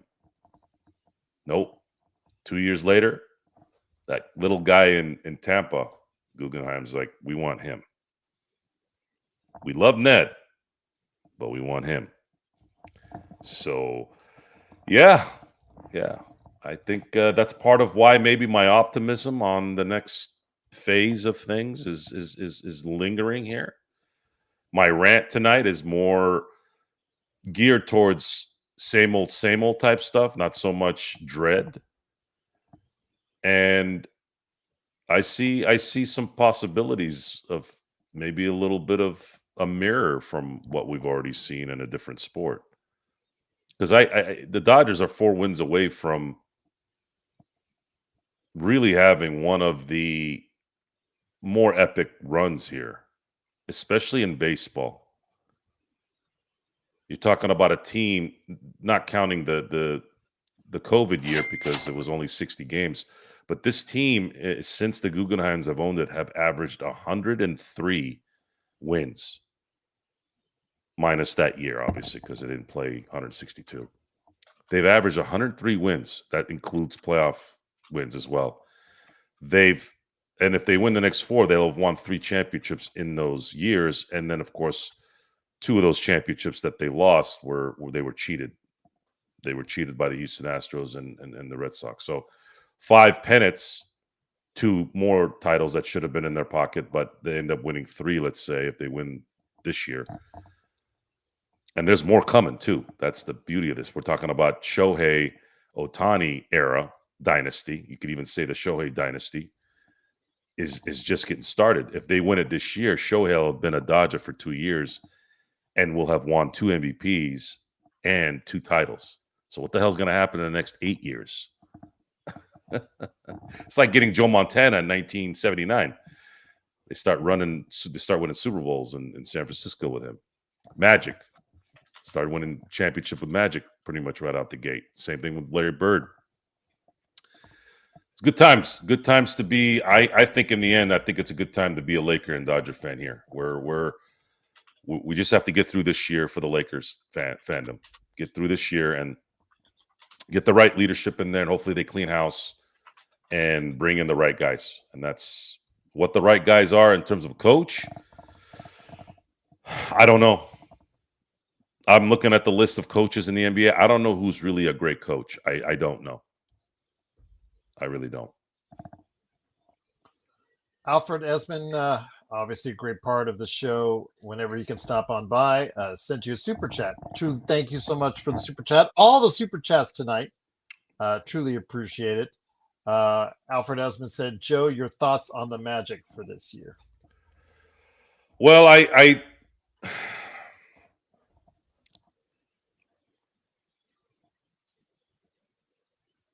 like their acquisition.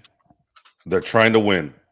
I like Bane going there. They needed a scoring punch so that Paolo wasn't the only one. And Wagner is, I think, a better 3 than a 2. So you're going to have Paolo, you're going to have Bane as the 2, and then you're going to have Wagner as the 3. I think that's a good start. And then you're going to need that kind of getting over the threshold of being a team that's not known as a team that's consistently a winner. Can they be the Oklahoma City Thunder now? Can they get through? It should be a little bit easier in the East, especially this year. They're not going to have to deal with Tatum. They're going to have to deal with Halliburton, right? If there was a spot, there was a time to get through that, it's this season. But Paolo's going to have to be an MVP type, I think, in the end. So, Alfred, your boy has to be a top 5 player, I feel, if they are to get to the Eastern Conference Finals. I'm not going to put the pressure of getting to the finals yet. Still need to see the team play. But Paolo's going to have to be, I think, a top 5 MVP candidate for them to get over the above mediocre area of the Orlando Magic. Okay. But for truly, because that was their problem, right? And again, they did a really good job filling in a gap that they had, which was they didn't have a scorer. Desmond Bane is a scorer, and he can shoot. Great pickup without losing the meat of their top-heavy team, right? And they really sacrifice a lot of even the role-type guys, really. What about going against Anthony? I'm foaming at the mouth. I want George Springer to die. Him, Altuve, Bregman, every one of those dirty pieces of shit, I want to fucking rot in hell.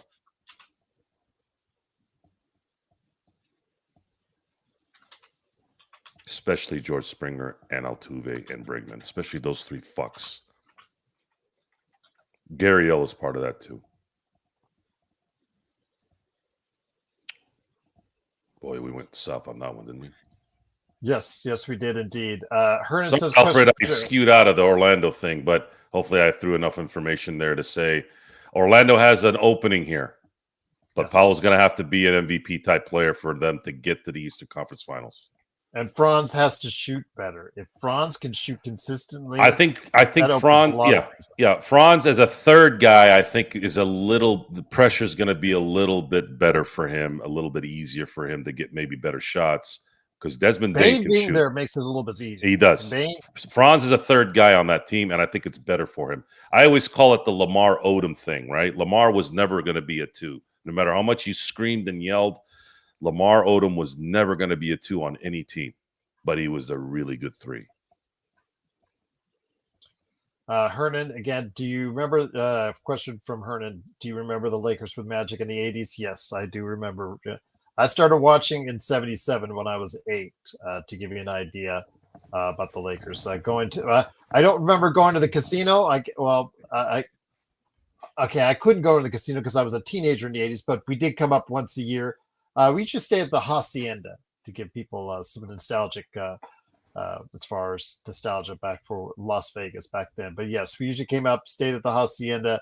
My dad would go and gamble a little bit. My mom and my sister, we would go out and do some things around the town and whatnot. But yeah, did not catch a Frank Sinatra performance because I was a little bit too young. But I did come up here to move here in '95, well after Frank Sinatra, and but the legacy still lives on.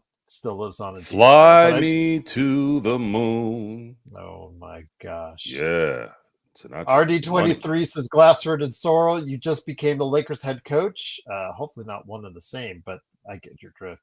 What would you like to develop as the identity for the Lakers, Joe? If you became coach, if they kicked JJ to the curb and Joe Sorrell was the coach, what would you do first? Run and gun, baby. Be a track meet. Because you can always lean on the half court. That's great. But when you have young guns, when you have guys that don't think very well in a stationary area, you got to then take advantage of the fact that they're maybe athletic enough to put them in a position where I'm talking about the Jared Vanderbilts, Put them in a position where they don't have enough time to think. So if you're running and gunning and you're getting these guys the ball, and Luka has that ability, guys. Luka is a freak. Put him there. Let the horses go. Get easy baskets. Imagine if you got 15 to 20 points a game off that. Just watch 2020. They did that in 2020. And you were toast. You were toast. LeBron running the point, going downhill with control. It was you couldn't stop him. Couldn't stop him. And you can do that with these guys. You can take advantage of the fact that they are athletic. Jared Vanderbilt is an athletic player. He's just not up above the neck. It's just not working. He's too scared. So minimize the thinking process. Get him the ball when he's running, and get it to him when he's half a foot away from the basket. Run and gun. That's the first thing I do. Yes, absolutely, Alfred. Jerry Tarkanian run and gun, baby, at UNLV. One of the more entertaining teams I've ever seen in my life. One of the more identifiable college teams ever assembled in any sport. They were so popular, Joe, that they were played locally in the Los Angeles market, and Chick Hearn was calling their games on KCAL Channel 9 or KHJ Channel 9 at that time, to let you know. That's how popular UNLV, the Running Rebs, were at that point in time.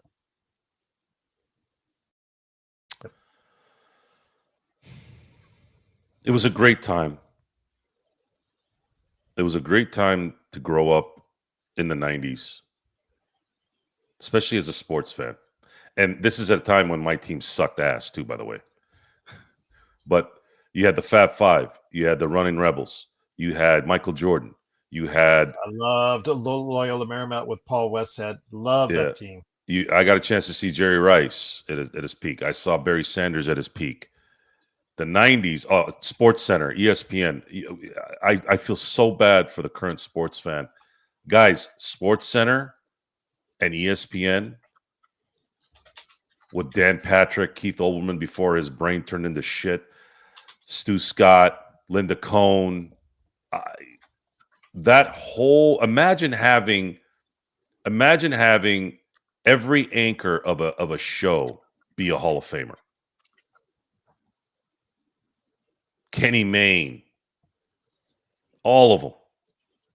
And then on top of that, they had the greatest commercials to boot. Charlie Steiner. 90s and sports, in my view, I had a chance to see Bo Jackson too, the early 90s. Sports in the 90s, I could say, was the greatest era for all sports in every fashion. TV, the actual sport, the athlete, the marketing, the commercials, all of it. 90s, best. Running Rebels, Fab Five, even the Duke teams. It just, you had so much quality in so many areas. The 90s had the greatest female tennis players. Female tennis players in the 90s was a dynasty. No one hardly watched the males play in the 90s. It was all the women, in my view. You still had Martina Navratilova still doing things in the early 90s. You had Monica Seles. You had Steffi Graf. You had even the Conchita Martinez's, where even though she was kind of like, I always called her the Alex English of that era. Like, Alex English was a freak in the 80s, right? But you didn't really hear much about him because of Magic Bird, Dr. J, and all those guys, right? The 90s were... I don't think anything can beat the 90s when you put all of that together in terms of quality. So much quality in the 90s in terms of sports and the way it was played and the way it was marketed and the way it was executed. Once again, it is the Lakers Fast Break. It is Joe Soro along with me, Joe Glassford. Thanks again for watching and listening. Don't forget, on Friday, playback.tv/Lakers Fast Break, and we'll be able to bring you the game if you're one of the 20 VIPs that are there. Plus, we'll have the simulcast as far as our beautiful chat available on YouTube as well. And then, of course, the world famous post game right after. I do want to make mention again that, and Joe wasn't here for it. Joe needs to listen to this. A Hollywood ending, the dreams and drama of the LeBron Lakers. I interviewed Yaron Weitzman, and that interview is dropping tomorrow. I highly recommend this book. Go to Amazon, Barnes & Noble, wherever you're going to go ahead and get this book.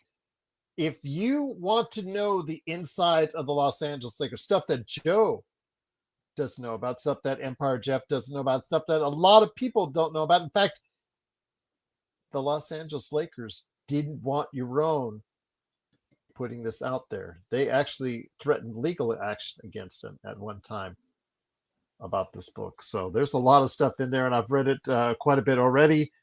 There is quite a lot of stuff that Joe and I have surmised about what goes on behind the scenes and surmised correctly behind the scenes. But a lot of great stories, a lot of great stuff behind the scenes.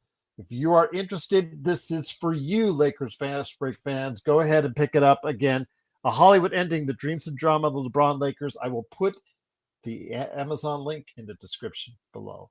But before we head on out, my friend, I wanted to go ahead and hear your thoughts on what kind of precedent does this set? Did you just pass this off as, okay, they lost, they did look good tonight, they didn't love, the effort at times? I know that Robert Nance says he loves the effort. I saw with DeAndre Ayton, sometimes I wanted to see a little bit more, the motor running at a little bit higher level at times. I know we talked about it on playback. I wanted to see a little bit more force from the Lakers. Obviously, a lot of energy was given by, of course, Marcus Smart, but got into foul trouble in that first half and couldn't really just hang on to that type of intensity once he reached that 4 foul limit. Austin, getting fouled time or fouling time and time again. 5 fouls, or halfway through that third quarter. Mistake, I think, by JJ leaving him out there. But again, you can say all you want, but the Lakers just didn't get it done. But does this set a precedent for the season going forward? Well, I did like Marcus Smart's tenacity. I thought that was something the team needed, and it actually did help. The issue is you can't have your 2 best players on the court miss 6 free throws either, especially when they're your ball handling guards.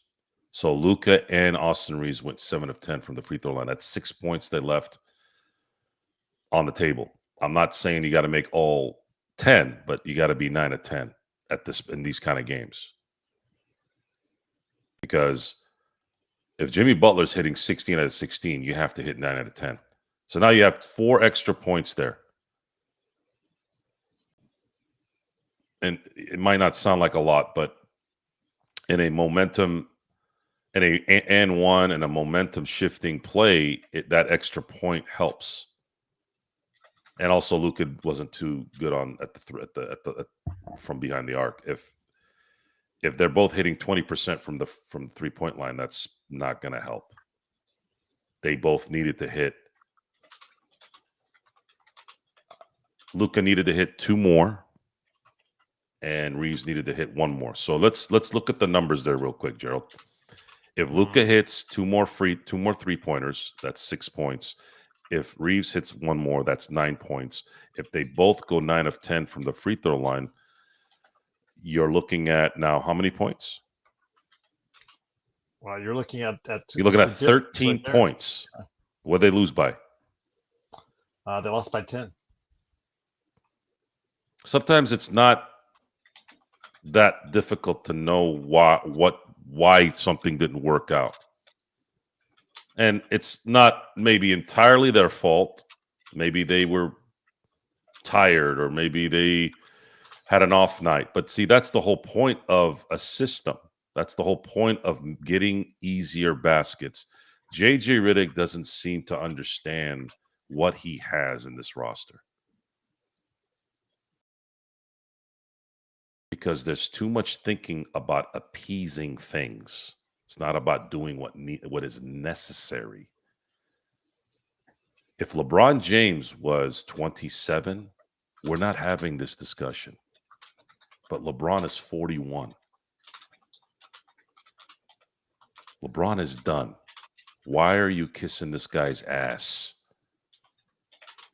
Why are you doing all this? Why did you give him a 1-on-1 2 years ago? That's still a mystery to me. They didn't have to do that.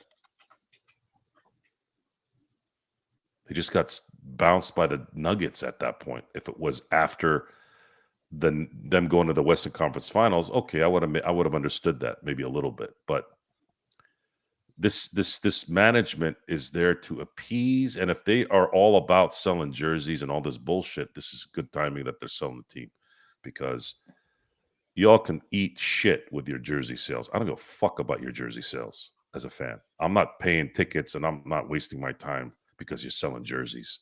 You can eat a dick. You're going to hear it now. Now you're going to hear it. If that's really your why you drafted a fucking disaster talent so you can sell jerseys, you're a piece of shit owner. You're Artie Moreno. You're that dick face in Pittsburgh that owns the Pirates. You're that guy. And I'm not ashamed to say that, because that's exactly what you are. This is the LA Lakers. You shouldn't be worried about selling jerseys. You're selling jerseys already. PPP lady. Don't think I forget. I know. Oh, yeah, that's That tells you a lot about character. Yeah, I know. Yeah, it's in here. Yeah. Remember, folks. There's a funny. I just want to say, there's a funny Antoine Jameson story I know you would like, Joe. Okay. I'll just say that. Telling you right now, guys, this is very important. I don't preach. I don't tell people what to do. I just set the alarm. I tell you about the alarm. If you're good at spotting BS, if you're not good at spotting BS, learn it. Because, man, when you do, you run into very, very little issues. You cut off problems. When you cut off problems, you don't have problems. I don't know why there's this insatiable appetite for people to deal with bullshit. I don't get it. I've never gotten it, especially as I got older. Mm-hmm. What is it? Why do you have to deal with this? Who says you have to? For who? For what? Little line from Dennis Hopper in Speed, one of my favorite action movies. Although it was made famous more by Ricky Waters when he said it. I remember when he said it, I go, that's Dennis Hopper's line. What the? Hey, did you guys hear that? Of course, I'm the only one that usually knows shit like that, right? All you do is movie quotes. Dennis Hopper in that movie met an untimely end. Dennis Hopper in that film. Dennis Hopper was a legend before then, but that is as good as it gets when you talk about a villain on a film.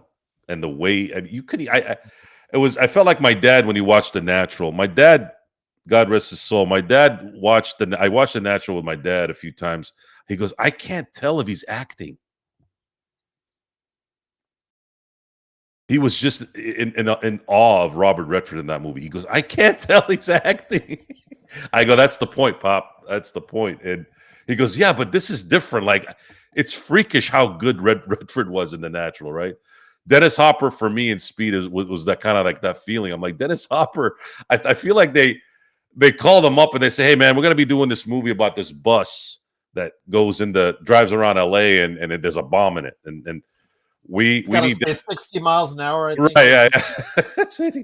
and hey, Dennis, we want you to play this guy, which is basically you. Can you play yourself in this film? Oh, yeah, sure. We're going to have, who's in it? Keanu Reeves, Sandra Bullock. I don't know who Sandra Bullock is because at that time, no one really knew who she was. No, not really. Keanu Reeves, yeah, he was not bad in Point Break. Sure, yeah, let's have some fun with it. I'll have some fun with some California theme type movie in LA. Whenever I go to the theater more than once to see a movie, that's when you know it's great. Yeah, I know, man. Yeah, I know, Search. That's the hardest part about greatness is at some point greatness will be gone. You don't get the Dennis Hopper. You're not going to ever get a Dennis Hopper again. You're never going to get a Sinatra. You're never going to get a Dean Martin. You're never going to get a Robin Williams. You're never going to get a John Candy, man.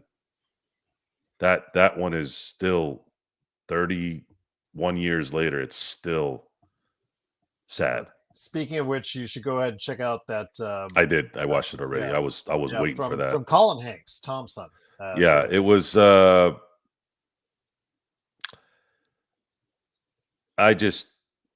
so happy. I'm so happy that we saw. We'll talk about the '90s again, and a lot of those guys. Tom Hanks. I mean, Tom Hanks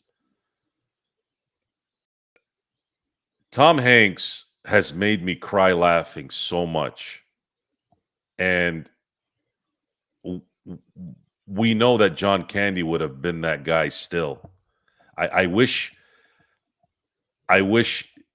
he had John Goodman's genes. John Goodman was a big guy until recently, right? Yeah. And I can only imagine what career, and I can say about Chris Farley too. Although I think John Candy was more talented than Chris Farley, but Chris Farley, there was a book that was waiting to come with him, and what I mean by book, as in the films, he was going to be Shrek. He was supposed to be the cable guy. Now, I love the cable guy with Jim Carrey. Jim Carrey to me is honestly the GOAT. But it would have been an interesting movie with him. It might have been more endearing for a public audience versus somebody who's a kind of got dark humor in his head like me and enjoyed the Jim Carrey version of cable guy. But it was. We lived in the 90s there was so much quality. There was so much quality. Art, music was great. Hip hop blew up. Grunge blew up. It's a great time. Eminem came in the late 90s. Britney came in the late 90s. Like it was, everything just was great. I miss the simplicity of it all. I think that's probably what it was. It was more geared towards simple things, get it done right as much as you can. And it wasn't complicated. You didn't have to worry about some kind of internet lynch mob telling you that this is not going to work. Like you had your critics, you had the Siskel and Eberts and all that, but that was it. Everything else was, if you don't like this, tough. Look at Office Space. Office Space was a bomb in the box office, but I remember reading it came out in 99. I remember reading the numbers in terms of the rentals. You know, that movie made over $100 million from rentals. $100 million in rentals. And I can't disagree with it because that was the last VHS tape I watched regularly. I remember when I first saw that movie, I loved it so much. I watched it every night for a month going to bed. I'd fall asleep sometimes, and sometimes I'd watch it all the way through. Absolutely was in love with that movie. That movie was so great. Missed those times. Missed John Candy's, missed the Chris Farley's, missed SNL in the 90s too. That whole crew with Will Ferrell and Tim Meadows, and man, it was a good time. It really was. I wish we could get that back a little bit, but I don't think it's possible.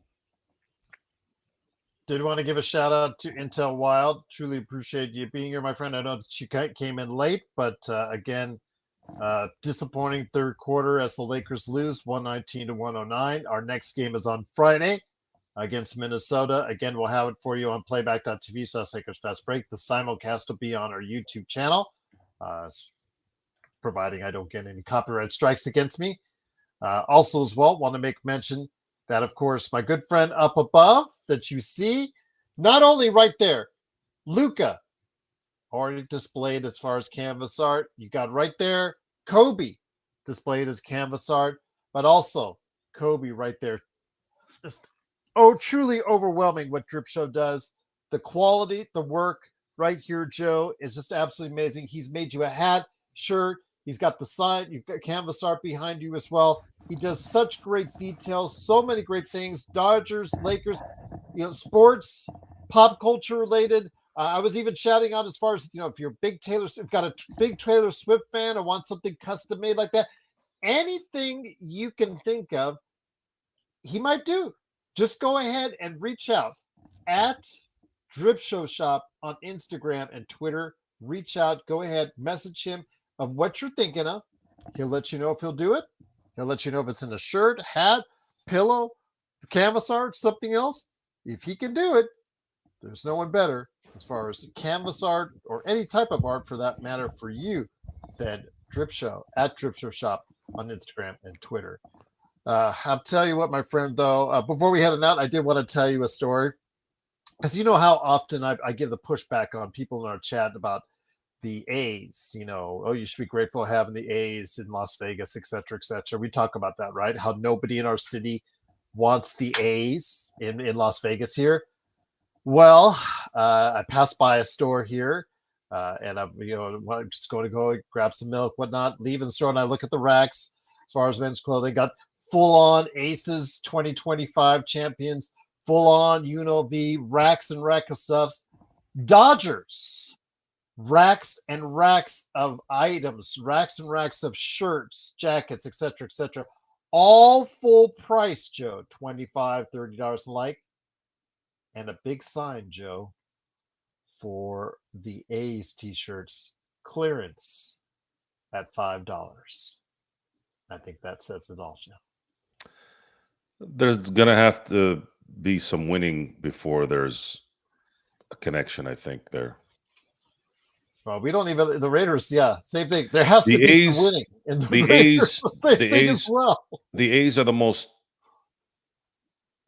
The A's are the most transient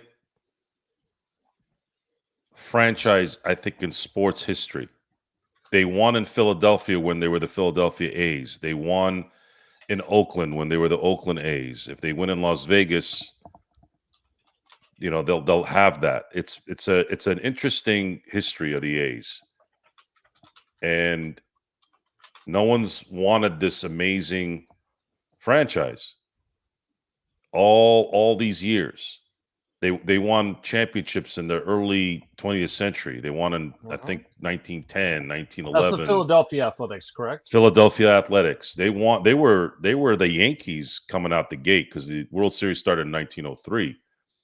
And then they three-peated in Oakland from 72, 73, 74, won a championship in 89.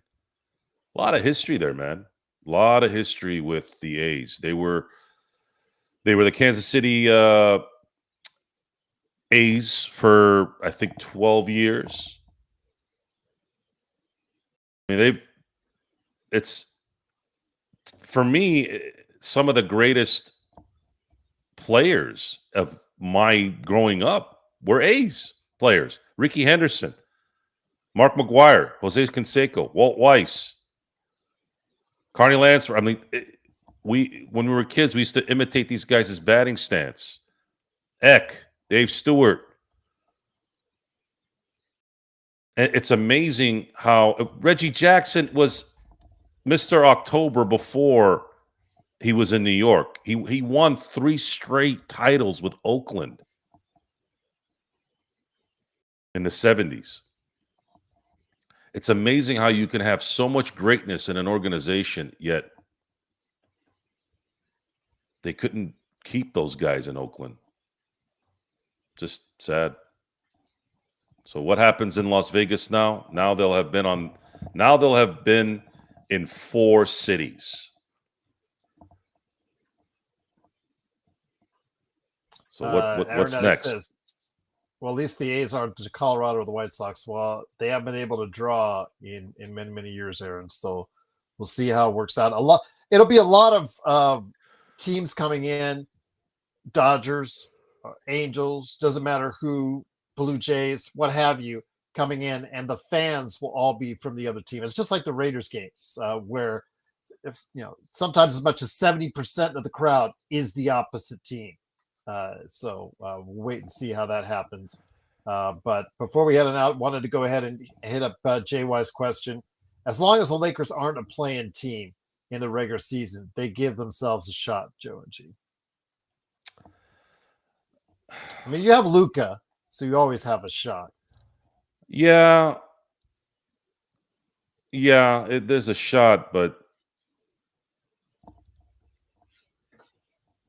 if your coach isn't, JJ's would have to be really good at his job, and you're gonna have to be able to use the tools that he has as effective as possible. And today was not a good start. A lot of bad. It wasn't okay. This guy's missing his shot. Okay, this guy's not getting through his spots. This was deliberate bad decisions in terms of where the ball was going. Those aren't usually mistakes that are fixable. Usually it's because those kind of mistakes shouldn't happen. But their defense is horrible too, by the way. They couldn't stop Golden State the last half of the fourth quarter. They couldn't make a stop, even when they were stealing the ball a little bit and then coming back from a 15-point deficit, and all of a sudden it's down to 6. They couldn't make the stops when it mattered. And that has been a problem for a very long time. That's another issue with this team. They can't make a stop to save their life. They can't inbound the ball to save their life at the end of games. It's the same broken record. With LeBron, without LeBron, Austin in there, Austin not in there, Luka there, Luka not there. There's an identity problem in LA. It needs to be gutted. You have to remove the cancer. Cancer is the leadership of this team. Owner to GM to the coach. And then, of course, the LeBron stranglehold.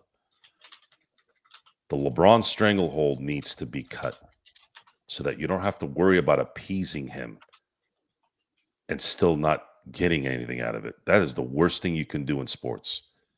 Continue to appease a player who's not producing. And not only that, but you're paying him appeasing money. You're paying him the appeasing money, but he's not appeasing shit where it matters.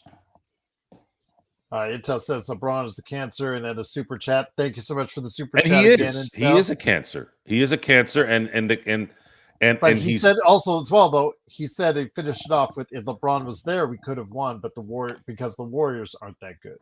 You're right. If LeBron had played today, there would have been a better shot at winning. But I'm not worried about game 1 of the year. I'm worried about playoffs. And LeBron has come up lame every year for the last 4 years.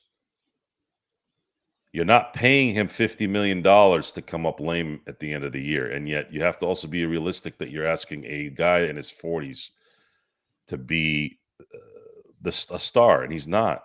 He's a star by history. He's a star by, yes, he does still get his numbers, but he's not a star where it matters. And that is guiding your team deep into the playoffs and competing for a championship. It's become the Lakers have become a stepping stool for other teams. They're getting beat by a 6 seed in the first round, 4-1. They're getting beat by another team a year before, 4-1. They're not even competing. They get swept in the Western Conference Finals the year before then. So the last 3 series, they've only won 2 playoff games. I'm not counting the play-in, by the way. I don't give a shit about the play-in. To me, that's not a playoff game, even though technically it is. 2 meaningful wins in the last 3 series in the playoffs. And you're paying somebody $52 million to be the guy. And that's the production that you're getting back. No one in their right mind can argue against that. That's the beautiful thing about not being caught up in feelings and not being caught up in bullshit. Get rid of bullshit out of your life and you won't deal with as much bullshit. Even if the world is collapsing around you, even if the news wants you to watch all the trash that they want you to watch, if you cut out the bullshit, you'll quickly find out that you'll be dealing with less of it. Because you don't have to listen to The View. You don't have to listen to sport news stations. You don't have to do any of that stuff. Take care of your own shit. Pay attention to your own shit. And don't let somebody else convince you to think a certain way when it's not the right way to think. The right way to think is use common sense. What is the common sense way of thinking? We'll stick to the Lakers. I don't want to go too far off this subject.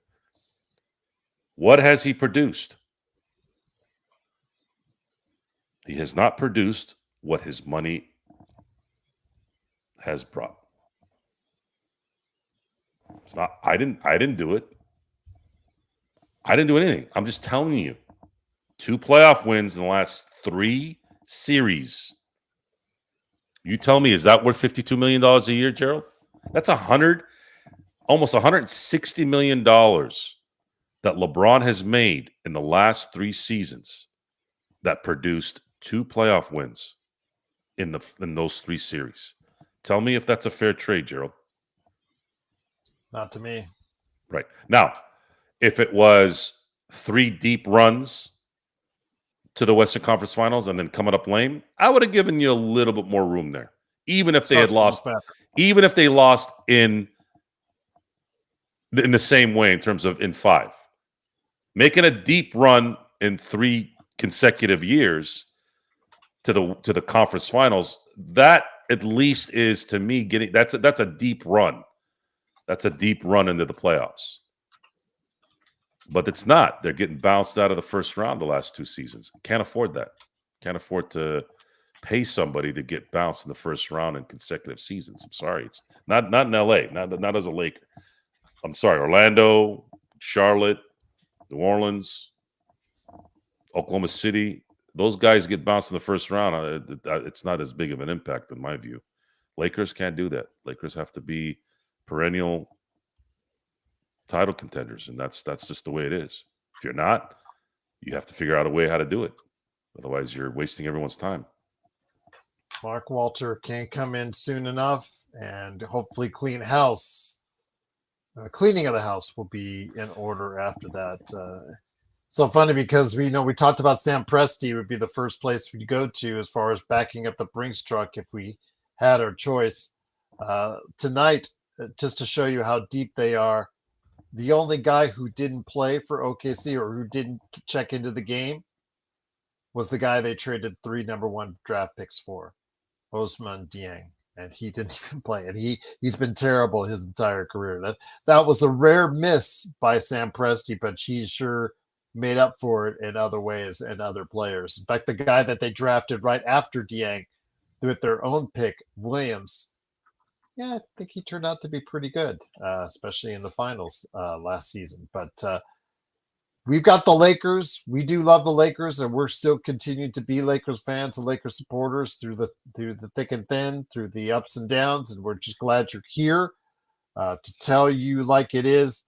Please support us by liking, subscribing, doing whatever you can. We do want to be able to get in that upper echelon of Lakers shows. In fact, FeedSpot already has us as the number 3 Lakers show on the planet and the number 2 basketball show in California. Don't know how that worked out, but yes, that's what I don't know if Joe read that part of the email, but that was there. So that's crazy. But thank you to FeedSpot for doing that. And no, we didn't bribe them either. So please go ahead and support us and continue to do so. It is greatly appreciated. But Joe, on a not so great night, wanted to go ahead and thank you so much, and thank everybody in the chat for watching, listening. Truly appreciate it. We got to JY's question, I think, right before. I think we touched on that. Yeah, I think we did. Yeah, we got to Intel's super chat. Truly appreciate you doing that. As far as that's concerned, all the super chats, all the mods as well. Search and Destroy, Sports Baby, Xbox, everybody out there, JSJ, doing a great job modding. Joe, well, Intel says it. We didn't look that good tonight. Luke and Austin look great, and I like Smart's toughness, but Aiton, Hashimura, where were you at? Gabe, too. Yeah, they didn't play as well as expected. Aiton, his motor, you could see where he just, at times, you could have asked for more effort from him, but again, it's the ups and downs of having DeAndre Ayton on your team. We're just going to have to get used to it, and hopefully it'll work out. They'll learn to utilize his skills a lot better. the coaching will hopefully get better, and hopefully we'll have a team that can compete very well in the Western Conference. But Joe, an interesting night indeed. Not the way we wanted to start off our season, but any last thoughts before we head on out?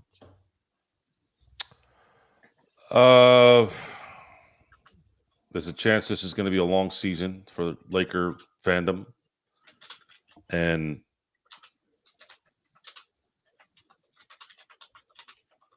Friday can't come soon enough.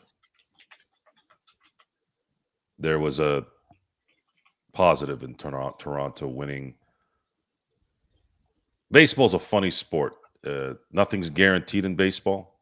I mean, nothing's guaranteed in any sport, but it's not likely the Dodgers are going to lose this series. There's always a possibility, obviously, but the cool thing is there's a chance that the Dodgers can win a World Series in LA this year for the first time since 1963. And I wanted them to win it in Yankee Stadium last year. There's no way that happens every year. And I had to witness that, beating the Yankees. I wanted the Lakers to beat Boston in 2010. Didn't get it, but it's okay. Still won. But more than just winning it last year, the Dodgers left New York, the most hollowed franchise in baseball history. They left there taking their trophy. And I think that just had it was very poetic. This year, I would love Game 4, Game 5, up 7 or 8-1, and seeing Clayton Kershaw get the last 3 outs. I can't hear you, G. Tough. We're not going just yet because Vari wants me to answer this question. Question is for you from Best League. Oh boy, here we go. What is it? You asked for it, Best. Joe, why do the Lakers extend Luka, who lost 8 of his last 10 playoff games? Why did they extend him? Yes. Because he's a 26-year-old phenom still.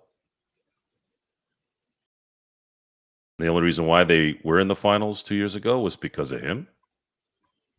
Kyrie Irving came up short, came up lame in the finals. And a lot of that had to do with the fact that he was tired, probably. That run that Dallas made, they had no business being in the finals that year.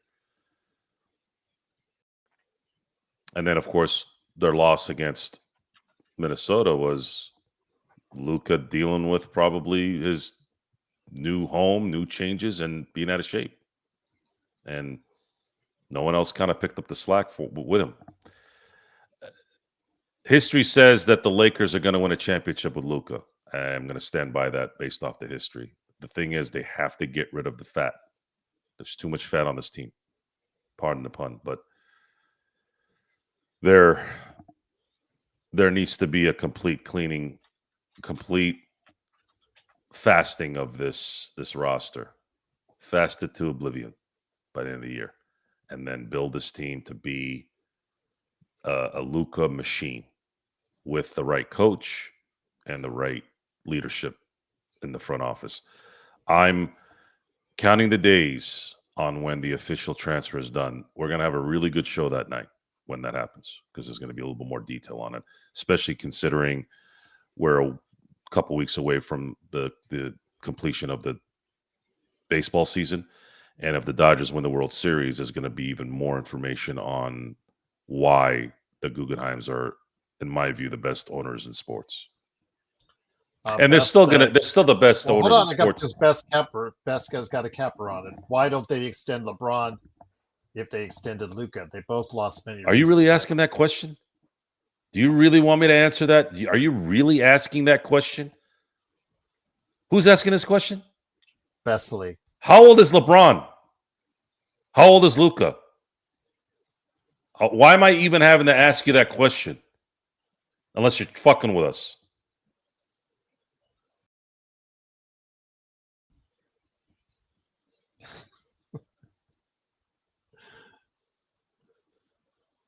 What do you want LeBron to do? You want to pay him until he's 78?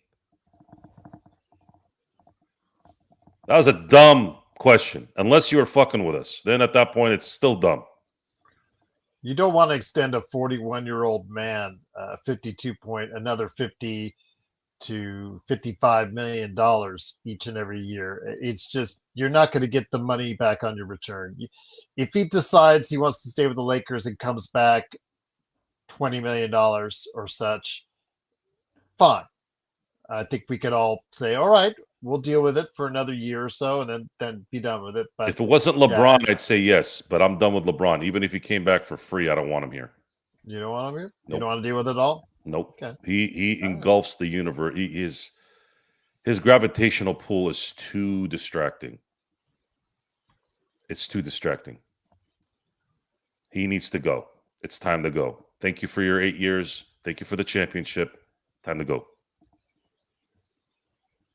Go become a movie producer, whatever the hell it is that he's planning to do.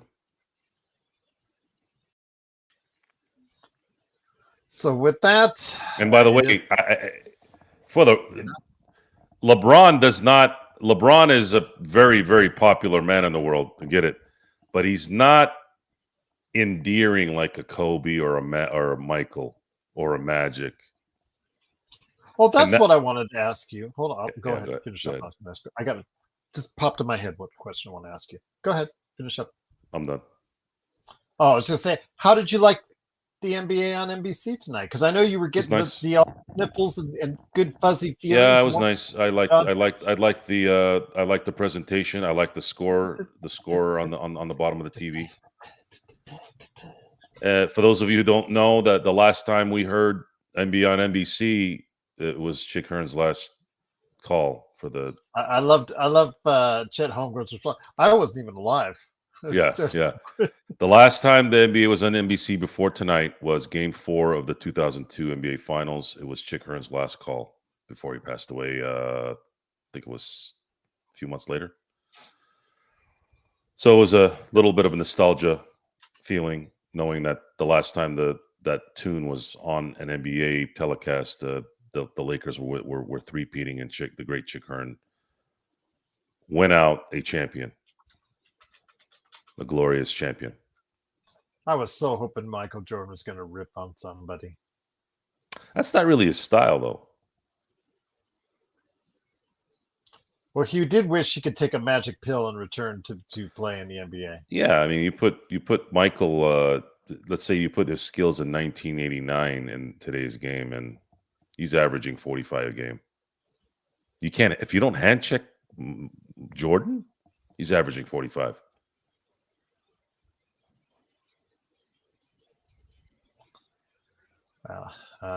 Again, NBA is now on NBC. He averaged 37 one year. So is it out of the realm that he would average another 8 points in this era? If he at near the end of his career, started to work on his three a little bit more. So yeah, that would be out of the realm. He would have adapted to anything. Yeah. It's funny that the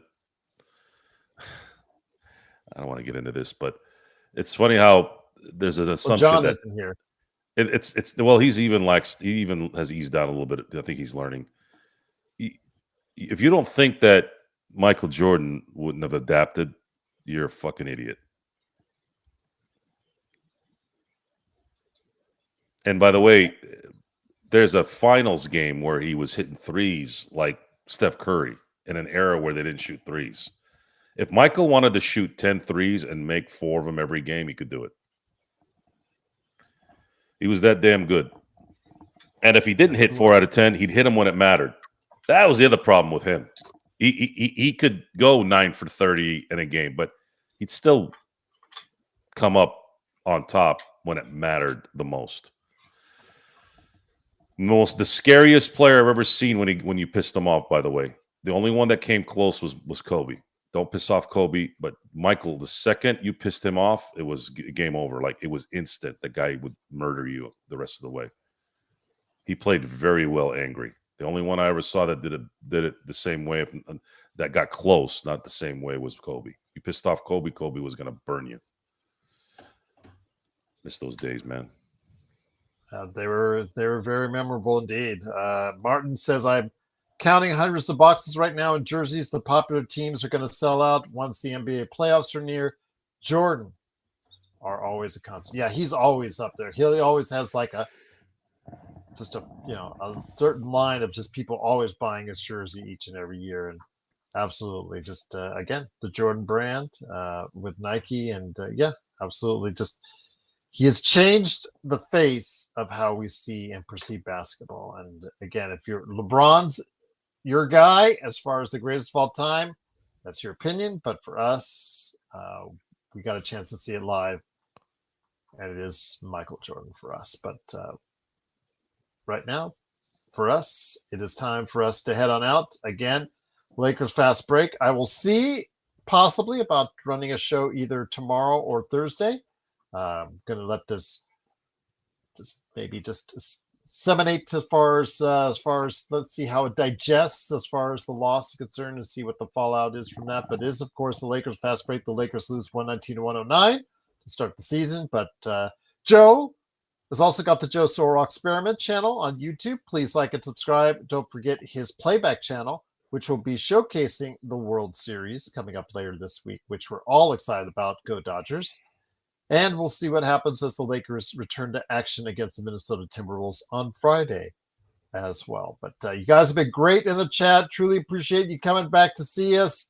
Hopefully you will continue to see us throughout the season, whether it's high or low, good or bad, win or loss. We're still going to be here for you because we're the best that does it anywhere when it comes to the Los Angeles Lakers, right here at the Lakers Fast Break Podcast.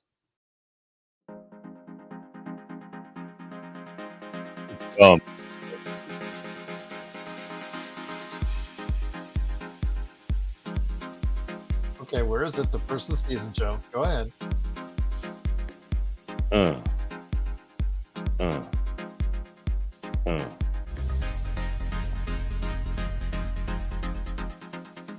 All right. We'll take it. Yeah.